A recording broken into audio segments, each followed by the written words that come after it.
paradigm of absolute control. And that's why we're just out here doing simple things, pointing out that we're meant to be in nature and be natural.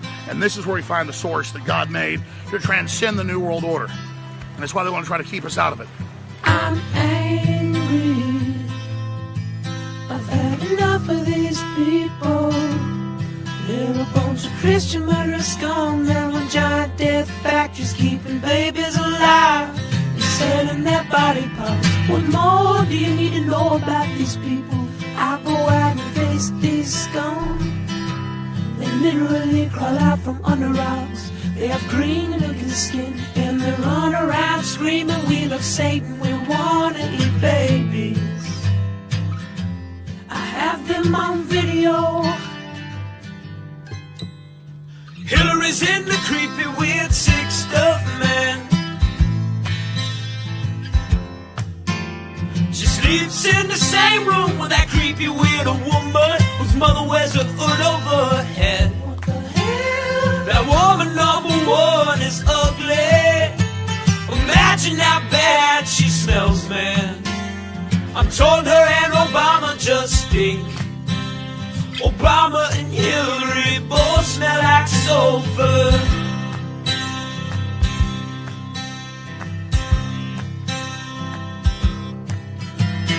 Near the roof, vampire pot, then the goblins are hobbling round, coming after us.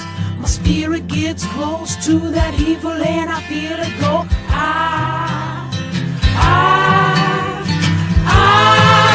We're such self-centered crap, we don't even notice hell itself rising up against us. Millions of pointed people of the very worst type, and I'm so pissed. We're gonna stab your daughter at the mall.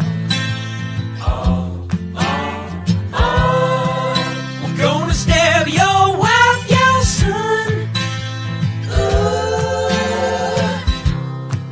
We're gonna stab you with a butcher knife, and then the police chief is gonna say, we love our Somalis, we love our Muslims.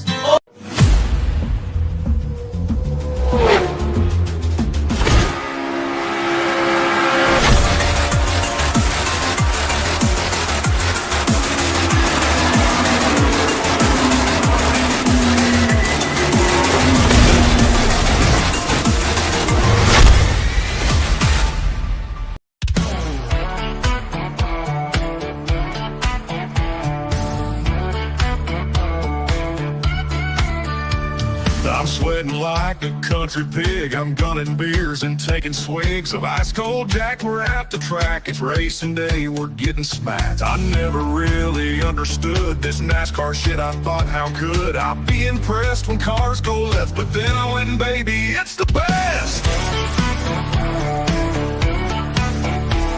The ladies here are fine as spring. They'll hop to a ride on that thing. There's beer and whiskey everywhere. There's smoke and rubber in the air. I'm gunning beers, I'm shooting Jack. We're here all day, 500 laps. And when they start them engines up, man, my heart, it starts to pump. Cause Lord, them cars go round and round on hot black asphalt racetrack ground. We're all obsessed, they're turning left. The beer and rubber, perfect mess. They're going fast, they might just crash. And if they do, these ladies flash their country tits. I must admit, I understand this NASCAR shit.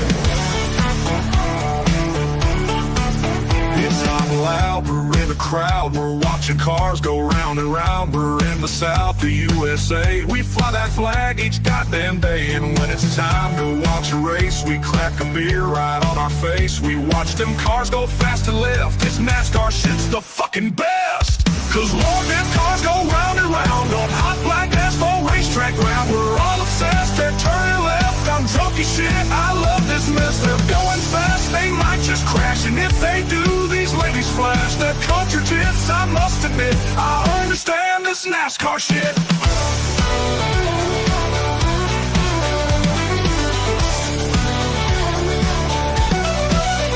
Oh Lord, them cars go round and round on hot black asphalt racetrack ground. We're were all obsessed, they're turning left. A dirty summer country mess. They're going fast, they might just crash. And if they do, these ladies flash their cartridge hits, I must admit I understand this NASCAR shit.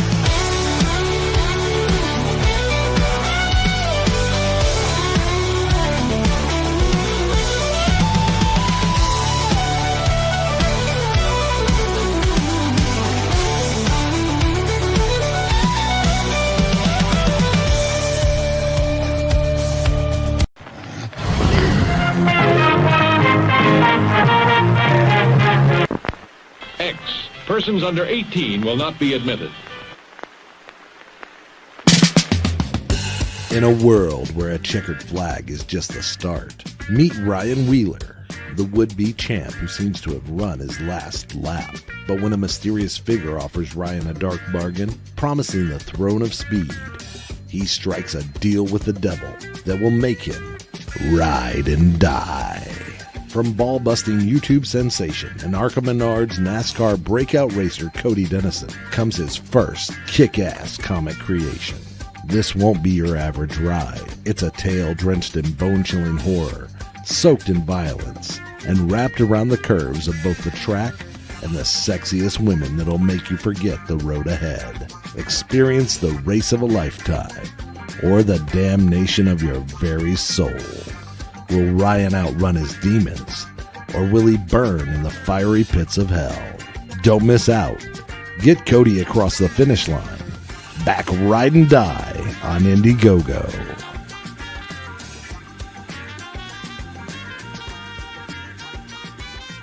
I have read a lot of books, and I think I'm a smart man here. However, there is one book I'm really excited about. It's one coming out soon, and it will blow you all away. The book is called Ride and Die. It's about some race car driver and some big titty demons. My good friend Cody Ake Camelot 331 wrote it, and it is amazing. You should all go back it on Indiegogo, just like I have.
Hey, you. You're finally woke.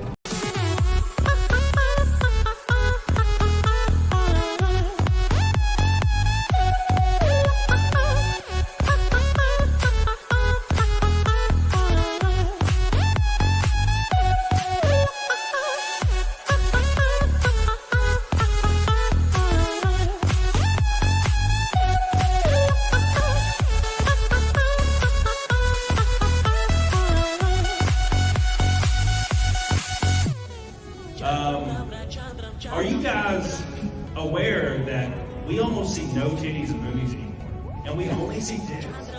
Hey, anybody know? Yes, I love titties! Big old titties!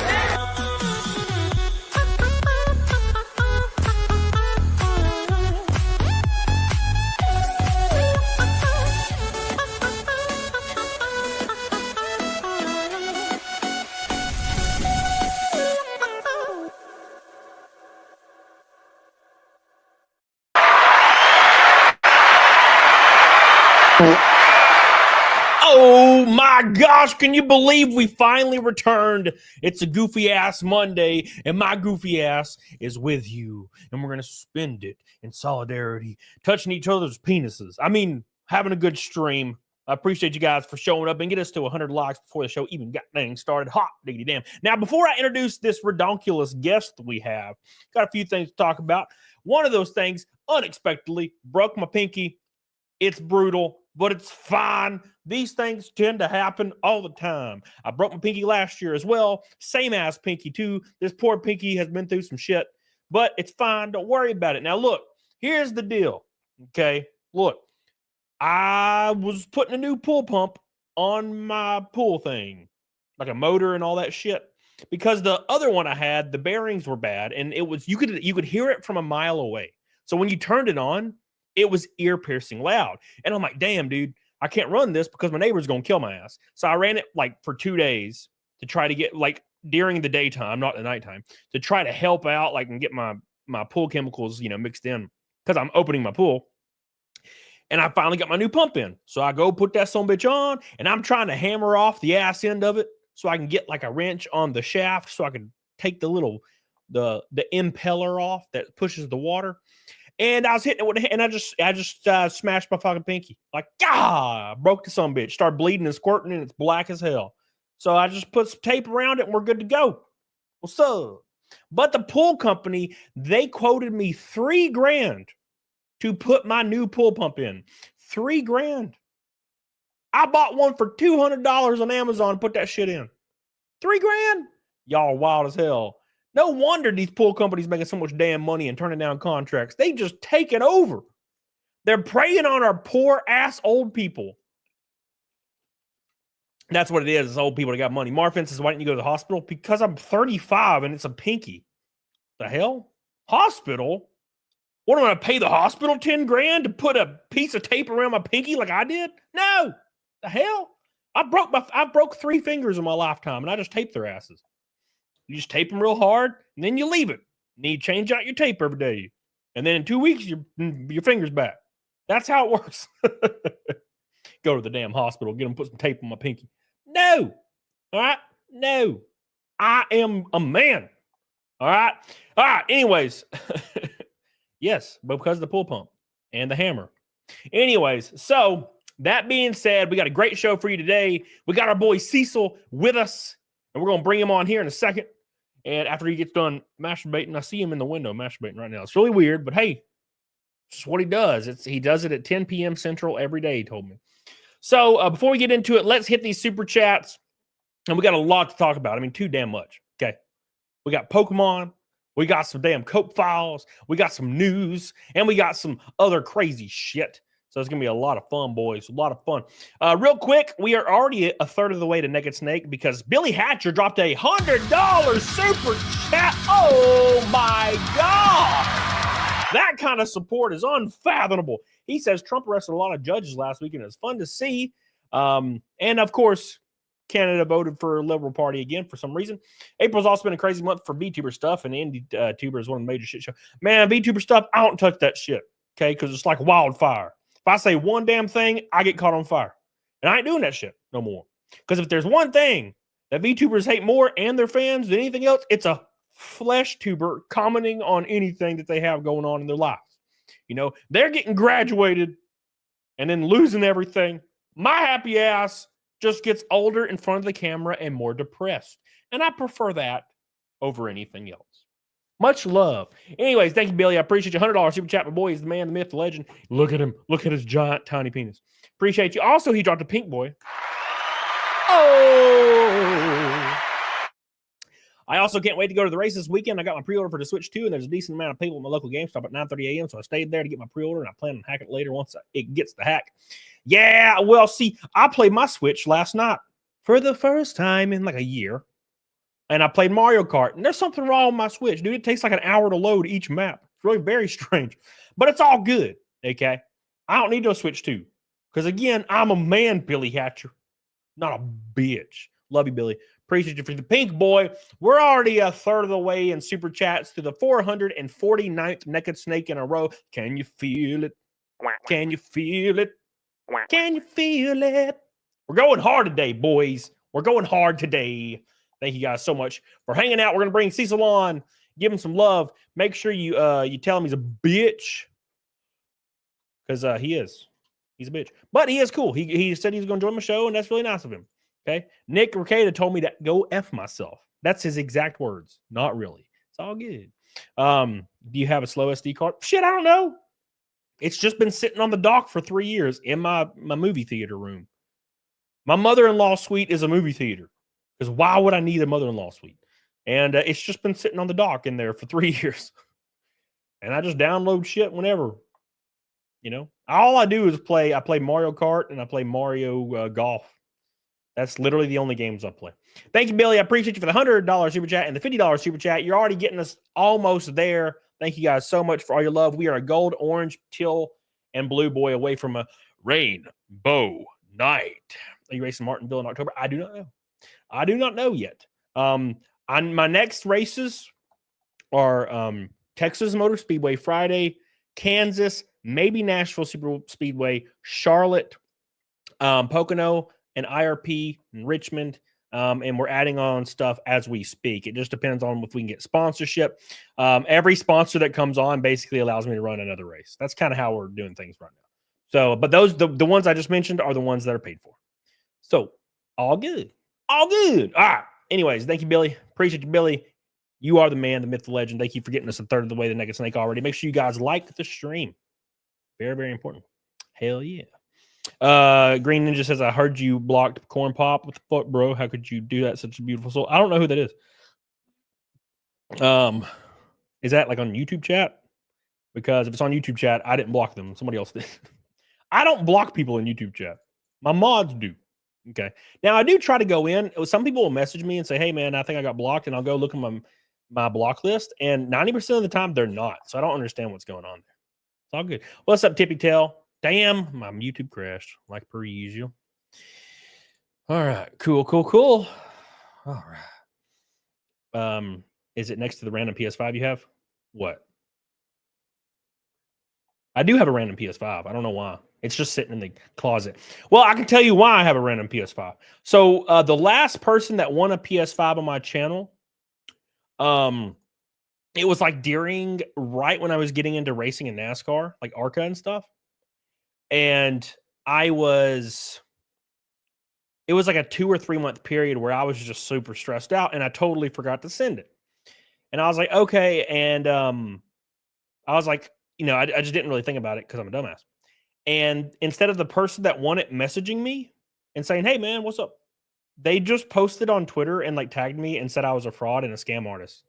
And like, I guess in an attempt to get me to send it, in like a Karen attempt, instead of just messaging me. So I literally commented on it and said, go fuck yourself. And I just didn't send it. And I was like, yeah, nah, you're not getting it. Fuck off. I don't give a fuck. Like, you're gonna put me on blast on Twitter instead of just messaging me? Like, are you kidding? No, fuck you. You ain't getting shit. You can eat my ass. I literally said that. I was like, yeah, you can eat my ass. You ain't getting shit.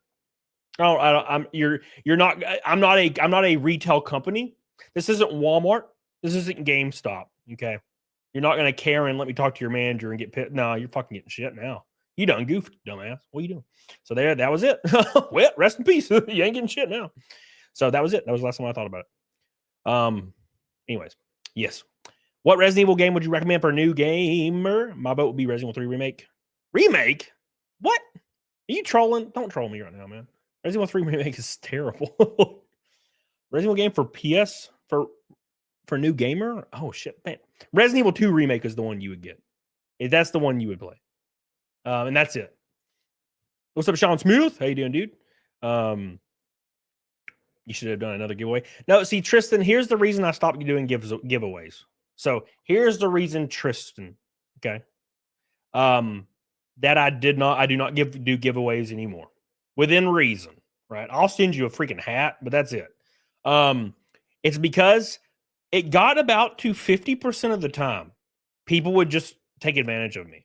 So literally, I think 4 out of the last 5 PS5s that I gave away to viewers, they would claim they didn't get it and then claim they were going to sue me and wanted me to send them like $600. And I did it once, because benefit of the doubt. And then like 3 people in a row were like, saying they didn't get it, even though I could track the shipment. And I was like, and I just sent the PS5s off. And they never messaged me again either. Like, they were just thinking they were going to get free money. And then I just never gave them away again. Because I'm like, fuck this, dude. Like, I'm trying to do something cool, and people are just taking advantage of it every single time. I'm like, fuck this. It's the same thing as selling stuff on eBay. I used to sell stuff on eBay 10 years ago, and 50%, it got to about 50% of the time, people would just claim they didn't get it. And then eBay would side with them no matter what. So sellers were screwed. It did not matter if you could send the tracking information. They would just take the money from you. It would like PayPal would just give it back to them, even if you provided the tracking data. And I was like, fuck this. So I just closed my eBay store. I was like, this is awful. So it just got too terrible, man. Absolutely too terrible. Well, anyways, Cecil said he would join in 15 minutes about 40 minutes ago. So we're still waiting on Cecil. Unfortunately.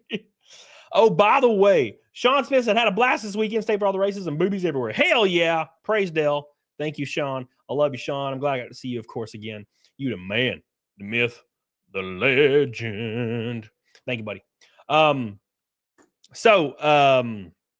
We raced at Talladega this weekend or last weekend, and we were having a great ass time, dude. I ran around the back most of the day. I stayed in the pack, right? But I ran around the back. If you watched Cletus McFarland's new video, you see me right in front of him like half the damn race. So me and Cletus are running in the back, trying to survive. In the last 30 laps, I told my crew chief, I'm going for it. We're going to the front. And Talladega is way different than anywhere else. You can just get in the draft, and if your car has good power, you can just drive through the field as long as you pick the line that's moving. It's like interstate driving. So I got all the way up to 15th in like 3 laps. The top line was moving, right? And out of nowhere, my right front tire exploded like a grenade, and I hit the wall going 190 miles an hour instantly. And my vision went blurry, and I saw some stars and shit. It was a hard hit, but it was fine. And no one else hit me, thank God. And we went down to and I got checked out with NASCAR. It was all cool, but it was a brutal wreck. It was unexpected. It was a hard hit, dude. So it all worked out, but yeah, they just General Tire has been having a lot of trouble with that lately. There's a lot of tire failures lately. So it kind of sucked, but we had a fast car, man. It was so fun. I've never been able to just be in the main pack making moves in the draft. It's the coolest thing in the world. So if we would have got to the end of the race, we'd have easily got a top 10. But is there footage of the wreck? Sure is. I'll show it to you right now. The Chinese tires. I'll show you the wreck right now. Of course, everybody online is yelling at me and saying all I do is wreck cars, even though I've only had 3 wrecks in my career. But that's fine. They don't care that it was a blown tire. They just want me dead, which I understand. They want me dead. A lot of people want me dead because CAMELCAST is my sponsor, and that means that I deserve to die. It's the same people that always morally grandstand and say we should definitely care about everybody's feelings. Unless you may be a conservative, then you should be killed on sight. Same people, by the way. Very, very funny shit. All right, here's the wreck right here if you guys want to check it out. So I'm this car right here. This is me. You see me? This is my car right here. Here we go. That's turn 2, buddy. Damn. Hard ass hit. Hard ass hit. That's turn 2, buddy. It's 190 miles an hour. Damn. Brutal. It happens, dude. It happens. We hit the wall with a ton of force, dude. So 25 years ago, if I didn't have a Hans device on, that could have killed my ass. That's how crazy that shit is. It was hard, but these cars are so damn safe. So thank God for that. Chest on the dawn. Boys, 3 years family lot bought my fire suit from the Cody Stop meme to live on forever. Come see your boy Charlotte and Rayleigh. Use Chase 20% off tickets. Yes, I will be attending the Game Expo, right? It's the Game Expo at Raleigh, North Carolina. Raleigh, sorry. North Carolina. My boy Chase bought a GameStop fire suit that I'm going to probably try to squeeze into. Now, granted, it might have been Eric Jones or it might have been Joey Logano's. So I'm definitely not going to fit in it, but we're going to try because I weigh about 40 more pounds than those dudes. Well, maybe not Joey Logano. He's real tall, but everybody else, yeah. Thank you so much, Chase. I love you, dude. Appreciate you guys. Bridget Cletus did not have his not first have his horns on. Yeah, I saw that. He got in trouble by NASCAR, but luckily he's Cletus, so it all worked out. Lord Frieza, what's up, dude? Relay. All right, 6'2", 250. It works. Oh, okay, cool. I'm 5'11" and 180, so it's all good. All right, boys. Cecil says he's joining, so let's get on it. Doggone it. What's up, Steph? The beautiful Steph. I love you, baby. Raleigh. All right, everybody, shut your ass. I got you. Shut your ass. Everybody in the chat.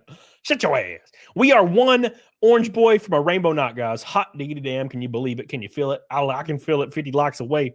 And then we're going to bring up everything. Let me open my links on a incognito window. I don't want you to see my Reddit. All my porn is on Reddit, and I don't want you to see it. So we're going to open an incognito window. Is he lying? Wow, Cody's so silly. Ooh. It's good. It's a really good ad skip. All right. Don't worry about it. Don't worry about it. Stop worrying about it, guys. All right. And also, where's the tweet at? Oh shit. I don't have the tweet pulled up. Let me find the tweet. And then we're good. Where my tweet is. There it is. Boop, boop, boop, right there. Boop and boop. All right. We got him. All right. Everything's ready to go. We'll have some Cecil for the show. Shag Nasher. Cody, you're not one of the Nepo racers. Who else has come from a trailer park like you and racing? Don't let the haters hate. Well, they call me a pay driver. I'm actually considered a pay driver. For some reason. I almost lost my house twice last year. But yeah, I'm considered a pay driver because I have sponsors. Because I flew to meet with sponsors and they decided to sign with me, which is what everybody does. Unless your family just sponsors you, which a lot of them do. Those are Nepo drivers. No, but they think I'm a pay driver because TimCast sponsors me. Because I flew and met with him and had a meeting with him and talked to him about it. But yeah, that's fine too. So it's the same thing. Everyone, I think somebody said I was a trust fund baby recently. And I told my dad that, and he laughed his ass off. My dad still lives in the same trailer I grew up in the trailer park. And I'm like, yeah, they think I'm a trust fund kid. Fucking crazy. They don't care. Whatever they can say to like make it look like I don't deserve anything. It just makes them feel better about not doing anything in their life. They don't feel fulfilled, so they have to shame other people down to try to get on the level so they can feel fulfilled. Sonia for mi amor, glad you're okay. Rainbow Night! And we are $300 to Naked Snake right there. And just in time, Sonia, I love you. I appreciate you. Cecil has joined the show. What's up, dude? Hello. Long time no see, man. How you been? I'm good, dude. Well, except for your wrecking your car. Yeah. No, it was a hard hit, man. It was what I would have done is I would have tried to steer it. Well, I'll tell you later. Off air. No shit. When I hit that wall, man, it was like you were just over. Yeah, like as soon as I hit that wall and it hit the wall and then started coming down, I literally audibly was like, damn. I remember saying that. I was like, damn. Well, that's what the guy said when he went by you. He's like, damn. Was that his? Wait, was that his voice or yours? That was his voice, yeah. Yeah, he was just like, damn, because that was just like a magic trick you moved over so fast. Yeah, it didn't even look like it obeyed the laws of physics. Yeah, it just went flying. Yeah, and I hear a lot of people, crash a lot. I'm like, he really doesn't crash that much. I mean, but when he does, when I do, it's hard. It makes it a count. You make it count. I have to say, like I know your 3 crashes. That Daytona one was spectacular. Took out half the field. Well done. And then the first one was a violent wreck. And this one was had the potential to go really bad, but luckily you were in the right spot. Yeah, I remember I was going down the backstretch a few laps before that, and everybody in front of me was like they were hitting each other, like they were coming over into each other's lanes, like bumping like their sides at 190. Yeah. So I was like, and it was 30 to go. So I was like, damn, it's getting a little spicy. So I had one hand on the wheel, and I reached and grabbed my belt, and I pulled it real tight, and then I grabbed the wheel with my left hand, pulled it real tight because the back stretch is so long. So I was just pulling my belts tight really hard as I was going down the back stretch at 190. I was like, I had to make sure these are real tight. Yeah, yeah. Everybody's starting to get a little crazy in front of me. And it was a good idea because I lasted about 3 more laps. It's probably a good idea to buckle up. Yeah. I mean, people don't understand, like, you know, I've been in a car. I think probably the fastest I've ever been in a car is about 140. And that felt like, to me, like it was lights. I wasn't even driving. For myself, I've been about $120 is where I went through Georgia one night. I never went under 110, the whole state. Yeah. It was in the middle of the night.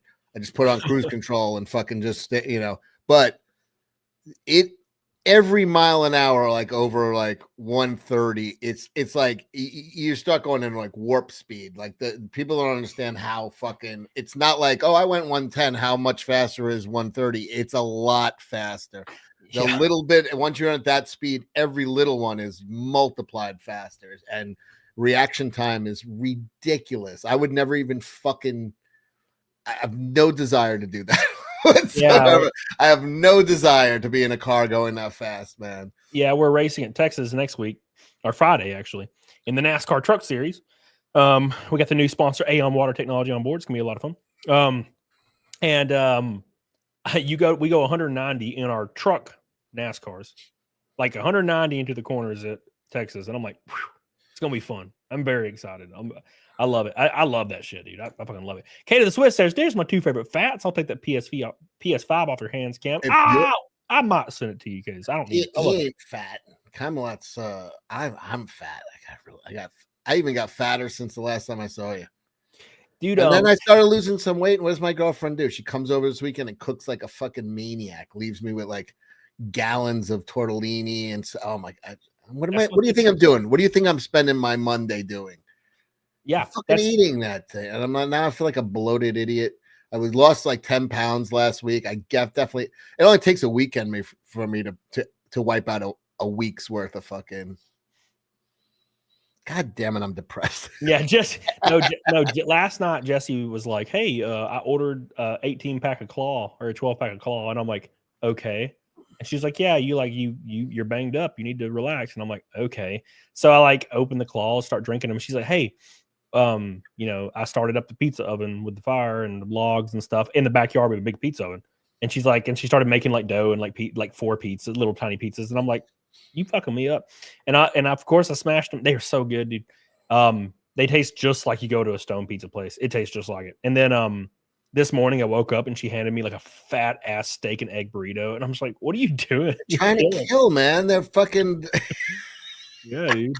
Yeah, at least you have to fit into that goddamn fire suit. So you have, it's life or death that you stay in a certain weight range. Me, it's just death.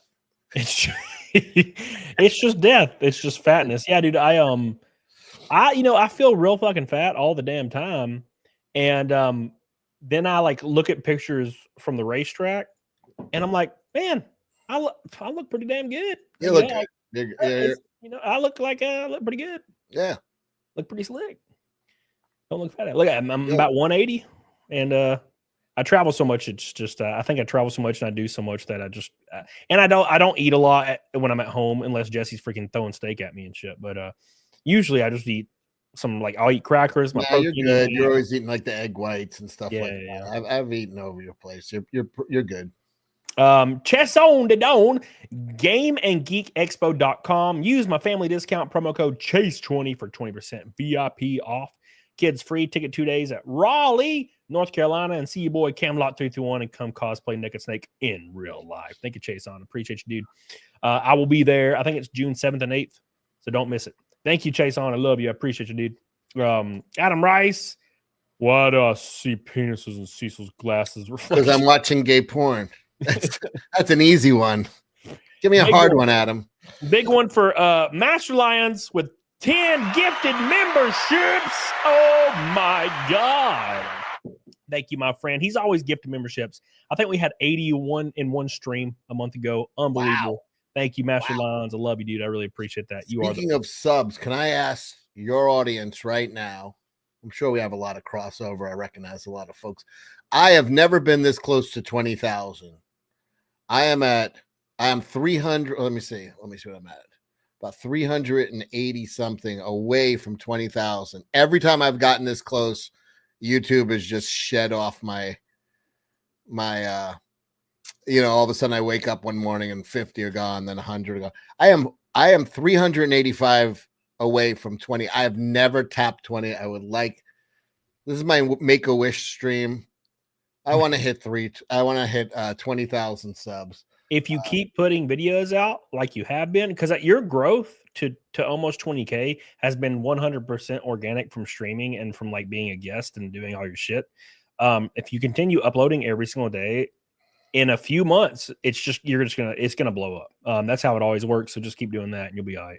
But also go sub to CECIL Says. No, not let's get them to 19,000. Let's get them to 20,000. I'm three. No, YouTube is like, let's get them to 19,000. 600 will be gone tomorrow. 385 away. If you guys haven't subbed, go hit CECIL Says. Give me a sub.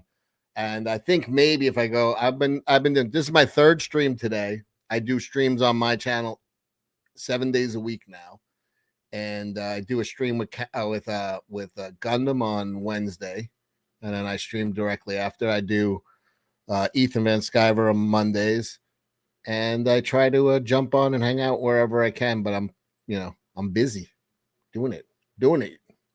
I don't know how you do with your fucking race schedule, man. It's excruciating.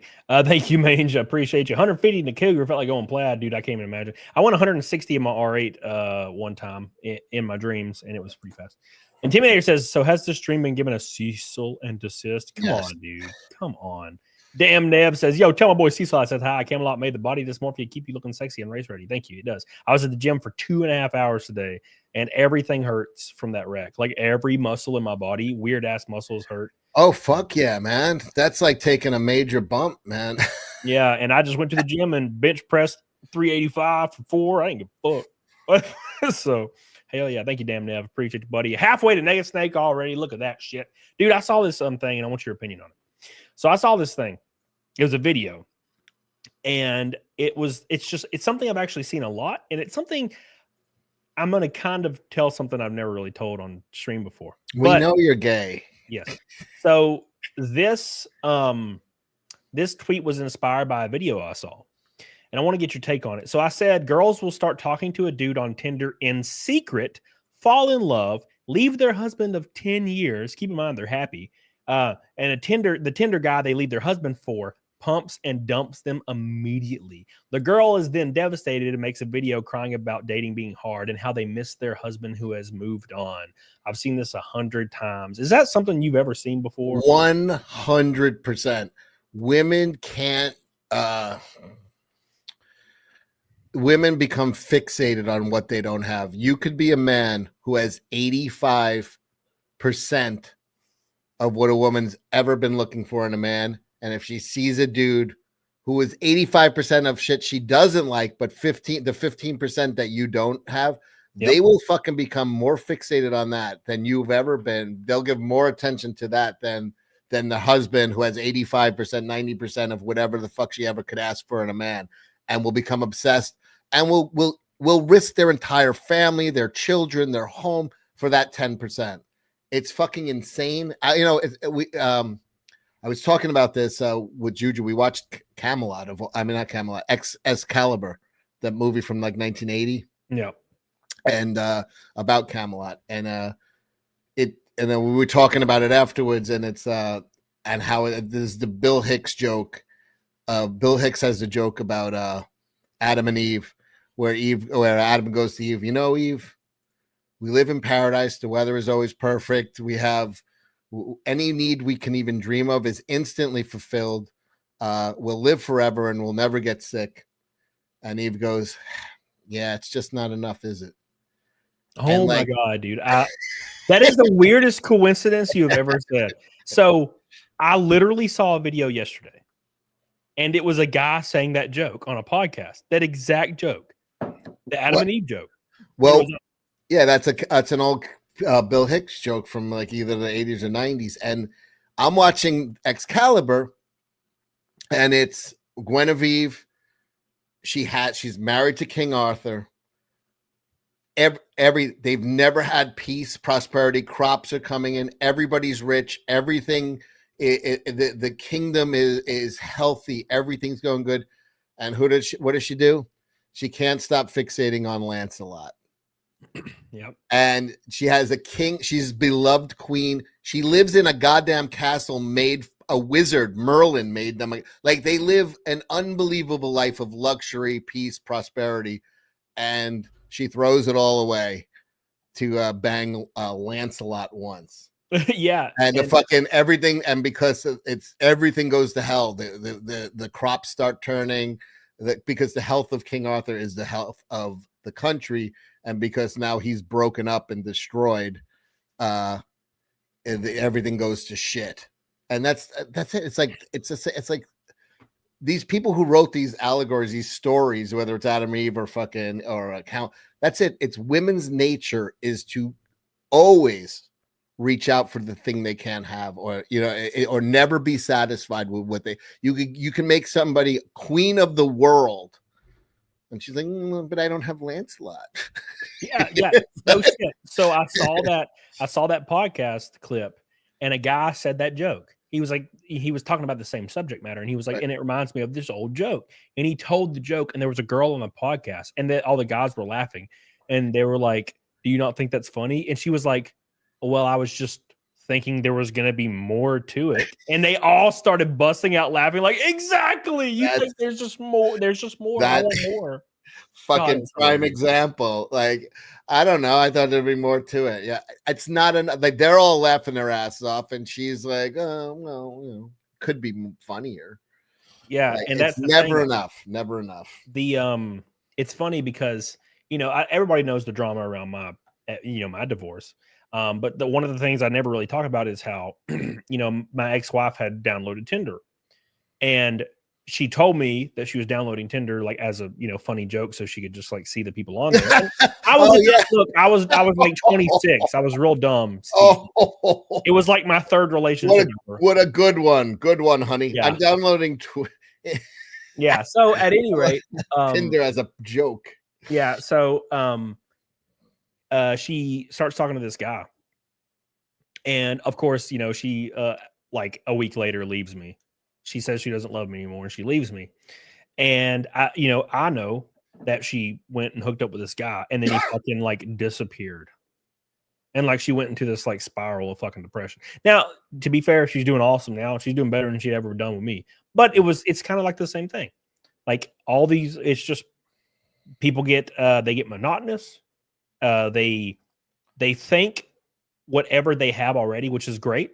Like some women they'll be in a position where everything is great, but it seems to them like it's just monotonous and underwhelming because, there could be more. And then they go into the dating world and they start dating these guys that are assholes, mean, terrible, drama. And they're like, wait a second, actually, I had it really well. What was it? And they think every relationship is going to be better than they just totally forget because you're in a position so long for years that, oh, well, this is just normal. And everybody is going to be at least this or higher. The bar will be way higher than this. And then they go out there and dudes are like leaving them on red after pumping, like mean to him, doesn't give a fuck. And they're like, wait a second, I'm so confused. And they're like, oh, wait, my husband actually was fucking cool. The problem is these women, then they hit their mid to late 30s and they're like, and the caliber of everybody keeps going down.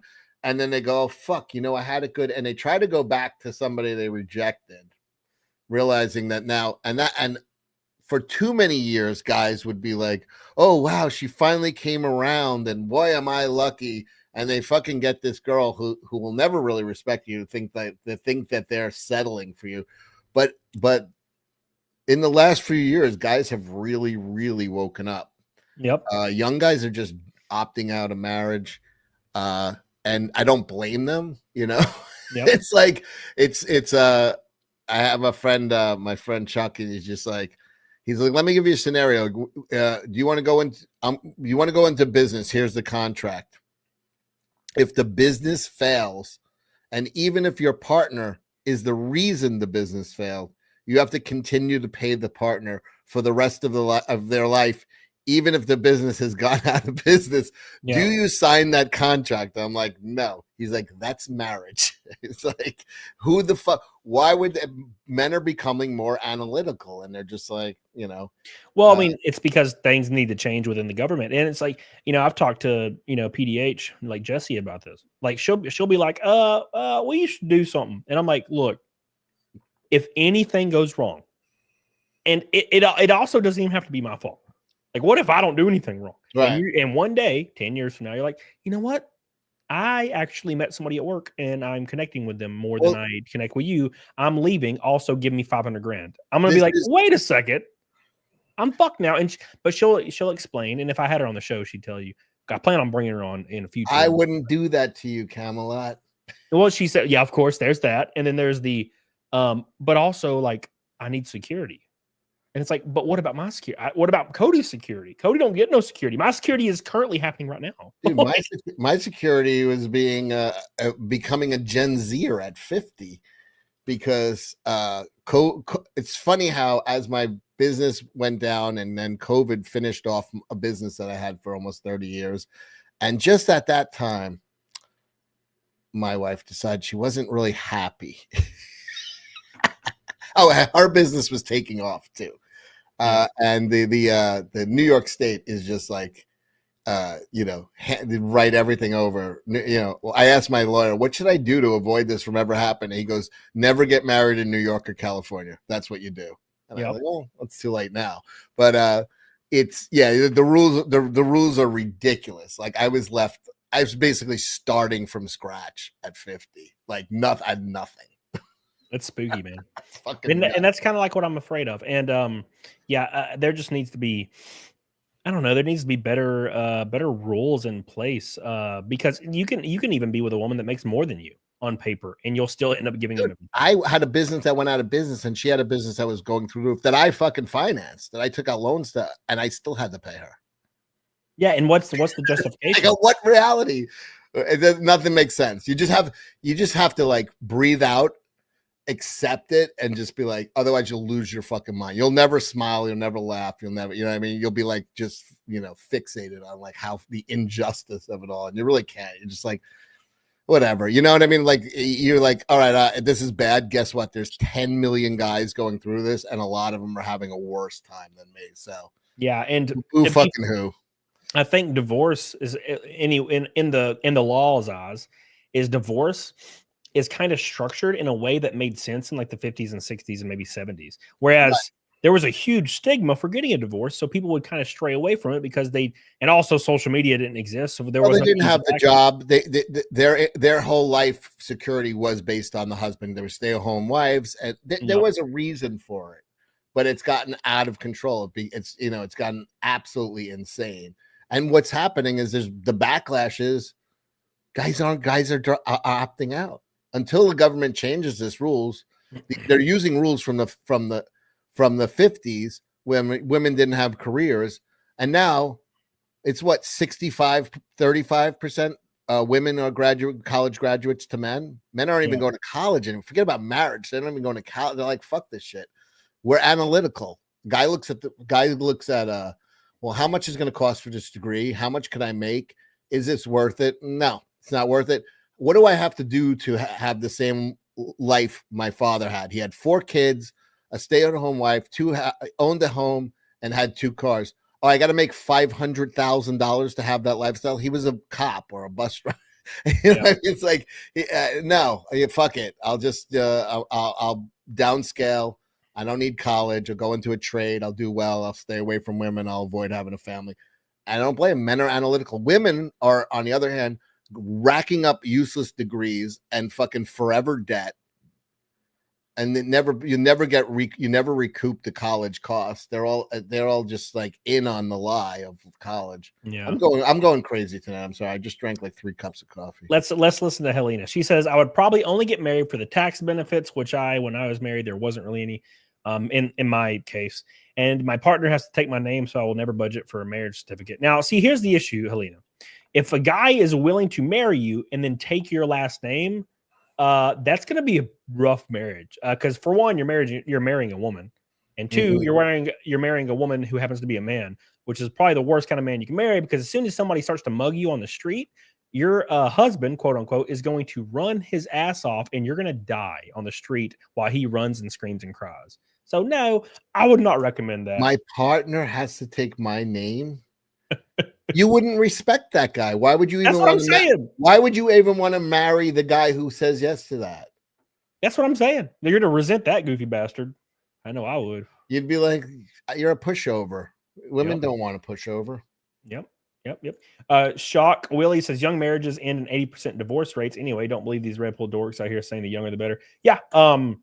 100%. Yeah, the red pill dorks, they change their entire rhetoric like every week. Like 1 week it'll be like bang as many women as possible, and then the next week it'll be like never bang a girl ever because they're all sleuths, and then the next week they're like praise Allah and give your heart to Islam, and I'm like, what the fuck is happening? You started this off with bang all the women possible, and you went like within a 1 month, and now it's like you're Islamic, and I'm like, I'm so confused at what just happened. You know what I'm saying? It's like, dude, just either be a Chad or don't, but yeah, I wouldn't recommend marriage for anybody. I'd recommend having a marriage and having the ceremony with the person you care about and exchange rings and give each other vows, because that means about as much as getting the government involved into it for some reason. Like a lot of people are like, well, we got to get the local government involved. Why would I want the government? Once the government got involved in a religious ceremony, it was over. Yeah. Richard says my partner has to take my first and last name. Just Richard.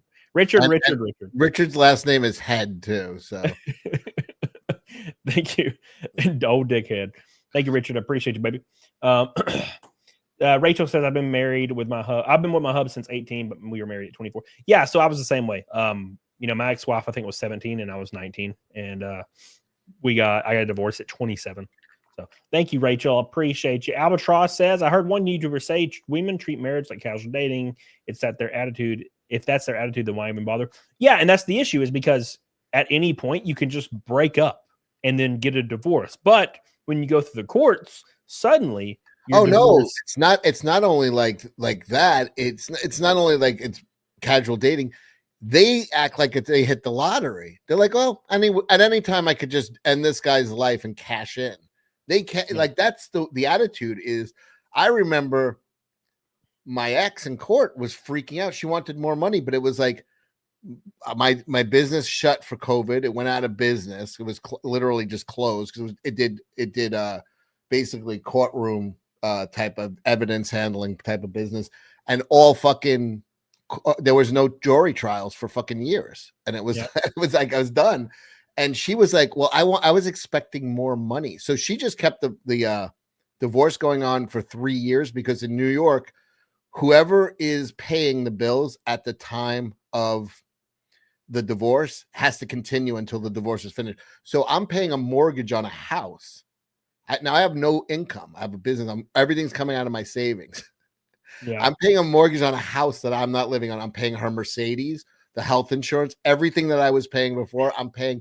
My savings are going over a year, and she had no incentive to end the divorce. She was like, let's go until he's out of money, basically. And then whatever I had left, they gave to her.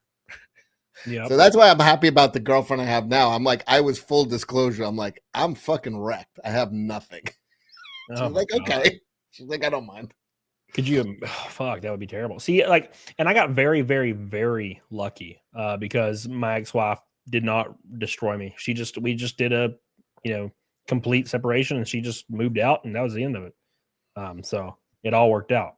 So I finally, I just didn't have it. That's why, like, the divorce stories are so terrifying to me because I feel like I've just barely got away unscathed. You just get into like, even just from you writing the word divorce into Google, you're getting just stuff from other, it's just content that now it's stopped. I haven't really done it in a couple of years. But I used to get it all the time. And when I was feeling bad, I'd watch this and be like, as bad as I got it, holy shit. You know what I mean? And I was homeless for a little while. I was like crowd surfing and sleeping in an office. I was fucked, but there were guys 10 times worse. So anytime I felt bad, I'd be like, it could be, you know what I mean? It can always get worse. So I was like, I feel happy to come out the other side and fucking be okay and like whatever. But other guys have got absolutely fucking destroyed, just non-recoverable. So yeah, it's absolutely terrible. And it brings me to my next point. So this is something I wanted to kind of cover with you. So it's stuff I've been covering lately on online, and I've been having a lot of fun with it. So if I could just open this real quick, because I gotta make sure this is right. Where is everything? Where is it? There it is. All right. So I've been pulling up these these relationship like posts.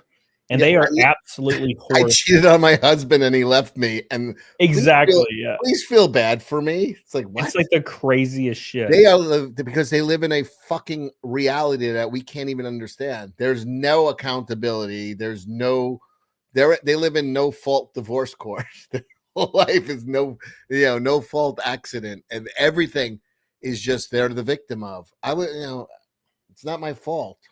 Yeah, we'll just start with this one. It says let me just make it fatter. Yeah, fatter, delicious.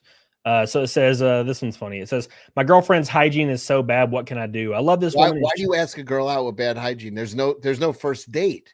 Well, I had this conversation with somebody today where some dudes just are so like vagina starved that they will do anything and everything to dude. I'm really, really sensitive to like smells and shit. Like if I get hit with that, that's like, it's over. That's weird how like you haven't noticed that with me because I never bathe. It says, I love this woman and she's a great mother to our 2-year-old daughter, but God, her hygiene is so bad and it's frustrating. I know she suffers from depression and is on antidepressants, which I feel like just make it worse, and has been for years. And I know I should cut her some slack, but it's so hard to deal with. She does not shower for more than a week at best. Oh, fuck that shit. Oh my God. Doesn't brush her teeth in the mornings and sometimes not at night. Does not wash her hair. And she's a smoker, so it makes it worse. Well, that's even worse. I've tried to gently bring it up to her in the past, and she bursts into a tear. However gently I try to say it, she knows she needs to do better, but it never takes more than a couple days before she's back to normal. I love her, but honestly, a lot of time I don't really want to have sex with her because she looks greasy. No, well, obviously not. She looks greasy and smells like what are you doing? Ugh. Like I'm not a crazy. If somebody like, I understand the other person's a human being, they could have some, but if you reek, get the fuck out of here, man. Yeah, dude, I will if I take my drawers off, like I'm changing and I take my drawers off and I smell my gooch, I'm like, this isn't fair. Right. This isn't fair to my girl. I'm gonna fucking take a shower. You know what I'm saying? If I can smell my gooch, I'm like, all right. I don't want. You're taking a piss and you're like, what the fuck is that smell? You're like, oh Jesus Christ! All right, jump in the shower. Gooch, bro. It says, I love her, but honestly, a lot of the time I don't want to sex with her because she looks greasy. Like in bed last night, I could literally smell her feet as I lay next to her. It just made me feel kind of hopeless about things. Oh, no idea what I should actually do that won't hurt her even more, but will actually get anything to change. I love her and I want her to be okay for the sake of her health and happiness, but not. Here's what's going to happen. I'm going to predict this guy's future. He's going to get fed up at some point, and then the next time he sees her, she's going to be like completely clean, dressed to the nine with another guy, and absolutely live the rest of her life as clean. Like she's doing that because that's her way of trying to keep him away. Yeah. Even if she's not even doing it consciously, she's actually trying to end the, like, if you're sending the signal, stay away from me, I don't like you. Yep. So and she's gonna find another dude and he's gonna see her and be like, boy, her hair isn't greasy, she's in new clean clothes. Oh, what the fuck is this? It's gonna happen, and he's gonna feel like shit. Dude, you know what's like really frustrating? And this is just something I've noticed like through like relationships and dating and whatnot. But like I'll notice that like girls I'm with or girls, whatever, like around the house or whatever, they will just be like in PJs and just their hair up and like not really giving a fuck ever for like weeks at a time about their appearance. And then as soon as like they meet up with a friend or go out somewhere to do anything, they like get like 10 out of 10 dolled up. And I'm like, why? Oh, they're going out and they might see other guys besides you. Right. You're, and I'm you're like, not going there. Yeah, that's bro, a bad time. when I'm walking around the house, I put on a tight shirt. You know, I got my sweats on. I cut my, I edge my beard off. You I wear like flip-flop. moisturize my face. I'm like, I'm looking pretty slick, baby. What's up? You know what I'm saying? I'm like, yeah, I don't know. I just feel like it is a very weird phenomenon where women will try harder, like way harder for people they're not with, but like not try at all for the people they are with. Right? That's something that's kind of it's almost like they take shit for granted and expect it and don't. Yeah, it's weird how that trait tends to work out. Yeah, it's very strange. It is very, very strange. Let me hit the super chat. JM with a $2 super sticker. I love you, baby. I appreciate you. We're $238 from Naked Snake. Get the hell on it, doggone it. Helena says a deposit for my future alimony payment to PD. Thank you, Helena. I appreciate you. I love you. All right. So here's the next one. We're gonna just fucking file through these bastards.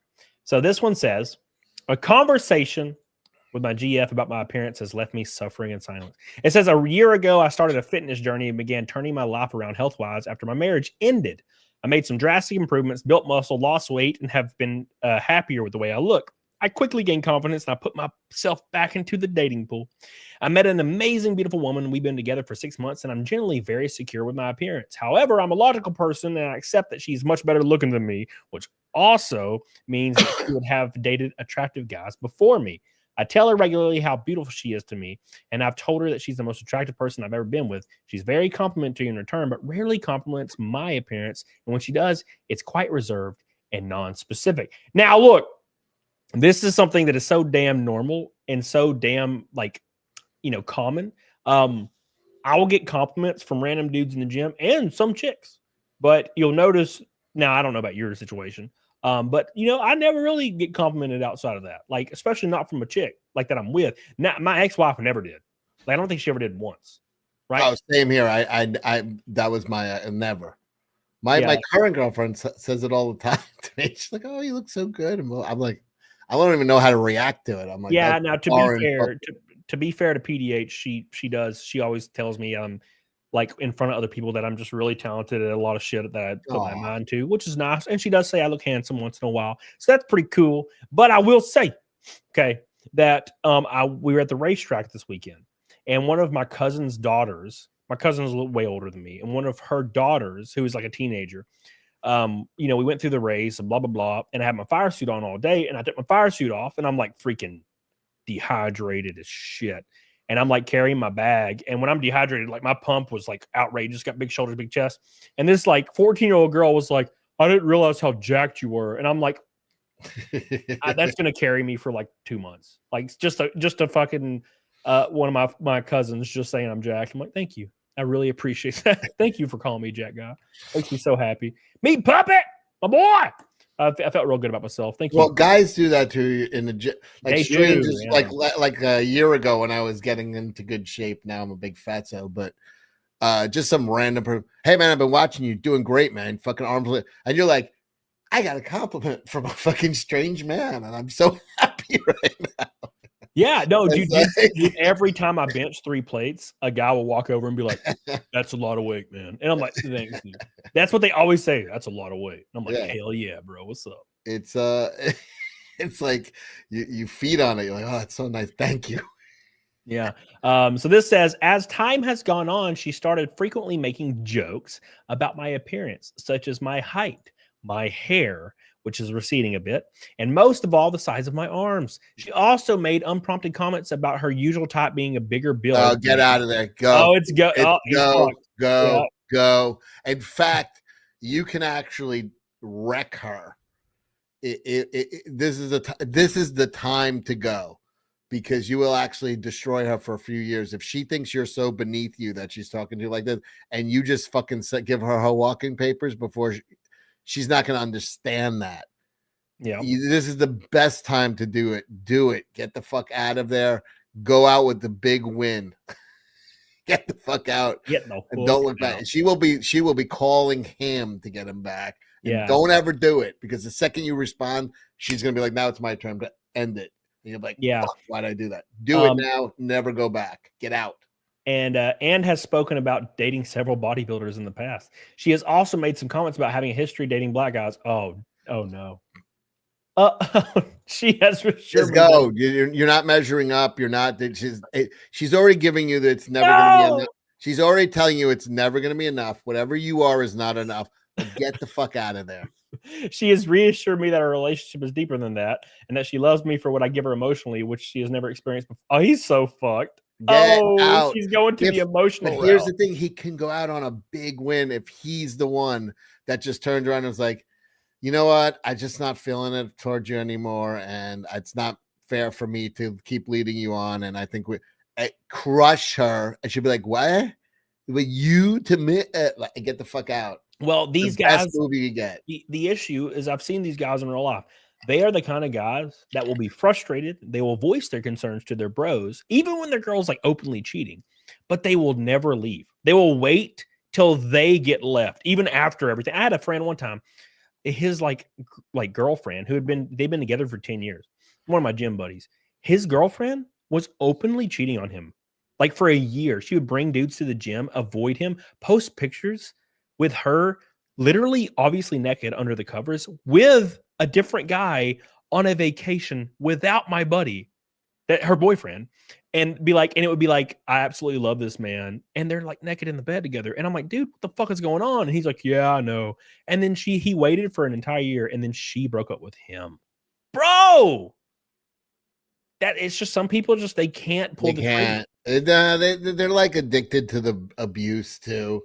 Like there's that whole, some people aren't happy unless they're unhappy. Like that's what they have to put themselves in a situation. Like shit, like, you know what I mean? Like life will give you shit that you can't fucking avoid. You get cancer, there's car accidents, someone you know you love dies. And then there's shit that the misery that is so avoidable, so fixable with a few little things that you have to do. And they stay in the misery because you know what? They're addicted to the sadness, and they're addicted to being a victim, and it makes them feel, oh, like everything. It's a weird fucking thing. Just fucking get yourself out of situations like that. It says, last week we started talking about my circumcision, which I had as an adult, and she joked that I should have asked them to make it bigger and darker as well. Come on. What? I made the mistake of asking if that was her preference, and she smiled and looked away. I decided to drop it, but it did bother me, which she picked up on later and asked if it upset me. This led to a conversation where she said that I'm the only man she has ever loved, but told me she wishes that I was taller, that I had hair, and that my arms are bigger. She also thought that I'm the and had a different name and drove a different car and were somebody else. I now feel deflated and more insecure than I ever have when I was out of shape. I've also become borderline obsessive with my diet and exercise. I trust her completely and appreciate her honesty with me, but the part of me that wishes I didn't know how much she would change about me if she could. I know I need communication with her, but I also know that a line has been crossed, and no amount of talking will erase the feeling. People are saying, "Yo, this is fake. This is fake." Even if it is, there's a million dudes in this exact situation. Yeah, that's what I've said. So I mean, even if it's fake, it's the actual scenario is pretty fucking common. 100%. Just get the fuck out. I literally know guys that are in relationships where their females constantly degrade them. Like every time I'm around them, their like girlfriend just degrades. The whole thing is putting, where you have a couple where one of them is like just fucking shitting on the other one. It's like everybody gets uncomfortable. It's like, what the fuck? Like, get the fuck out of there, man. Like, yeah, one of my friends, like a few years ago, they're not married, right? Oh, they're not married. It's a girlfriend that Reddit thing.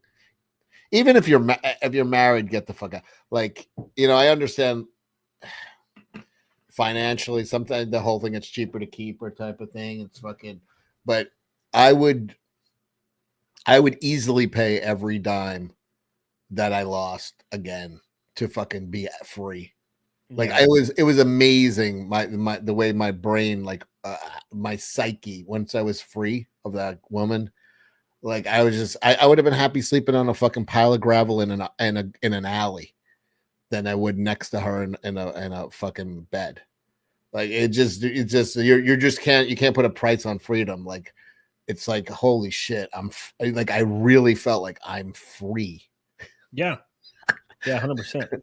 Because that wasn't an option. I was a lifer, I was like, oh, this sucks. This is bad. She's a piece, but I was in it, I was a lifer. I was like, I guess this is the way it is, fuck it. Yeah. No, when she was like, oh, blah, blah, blah, we want a divorce, I was like, that was like, holy shit. I felt like a weight was lifted off of me. Even though it was a terrible couple of years and the outcome, I still, that initial reaction when she asked for a divorce was just such relief. I was like, oh my God. Yeah, 100%.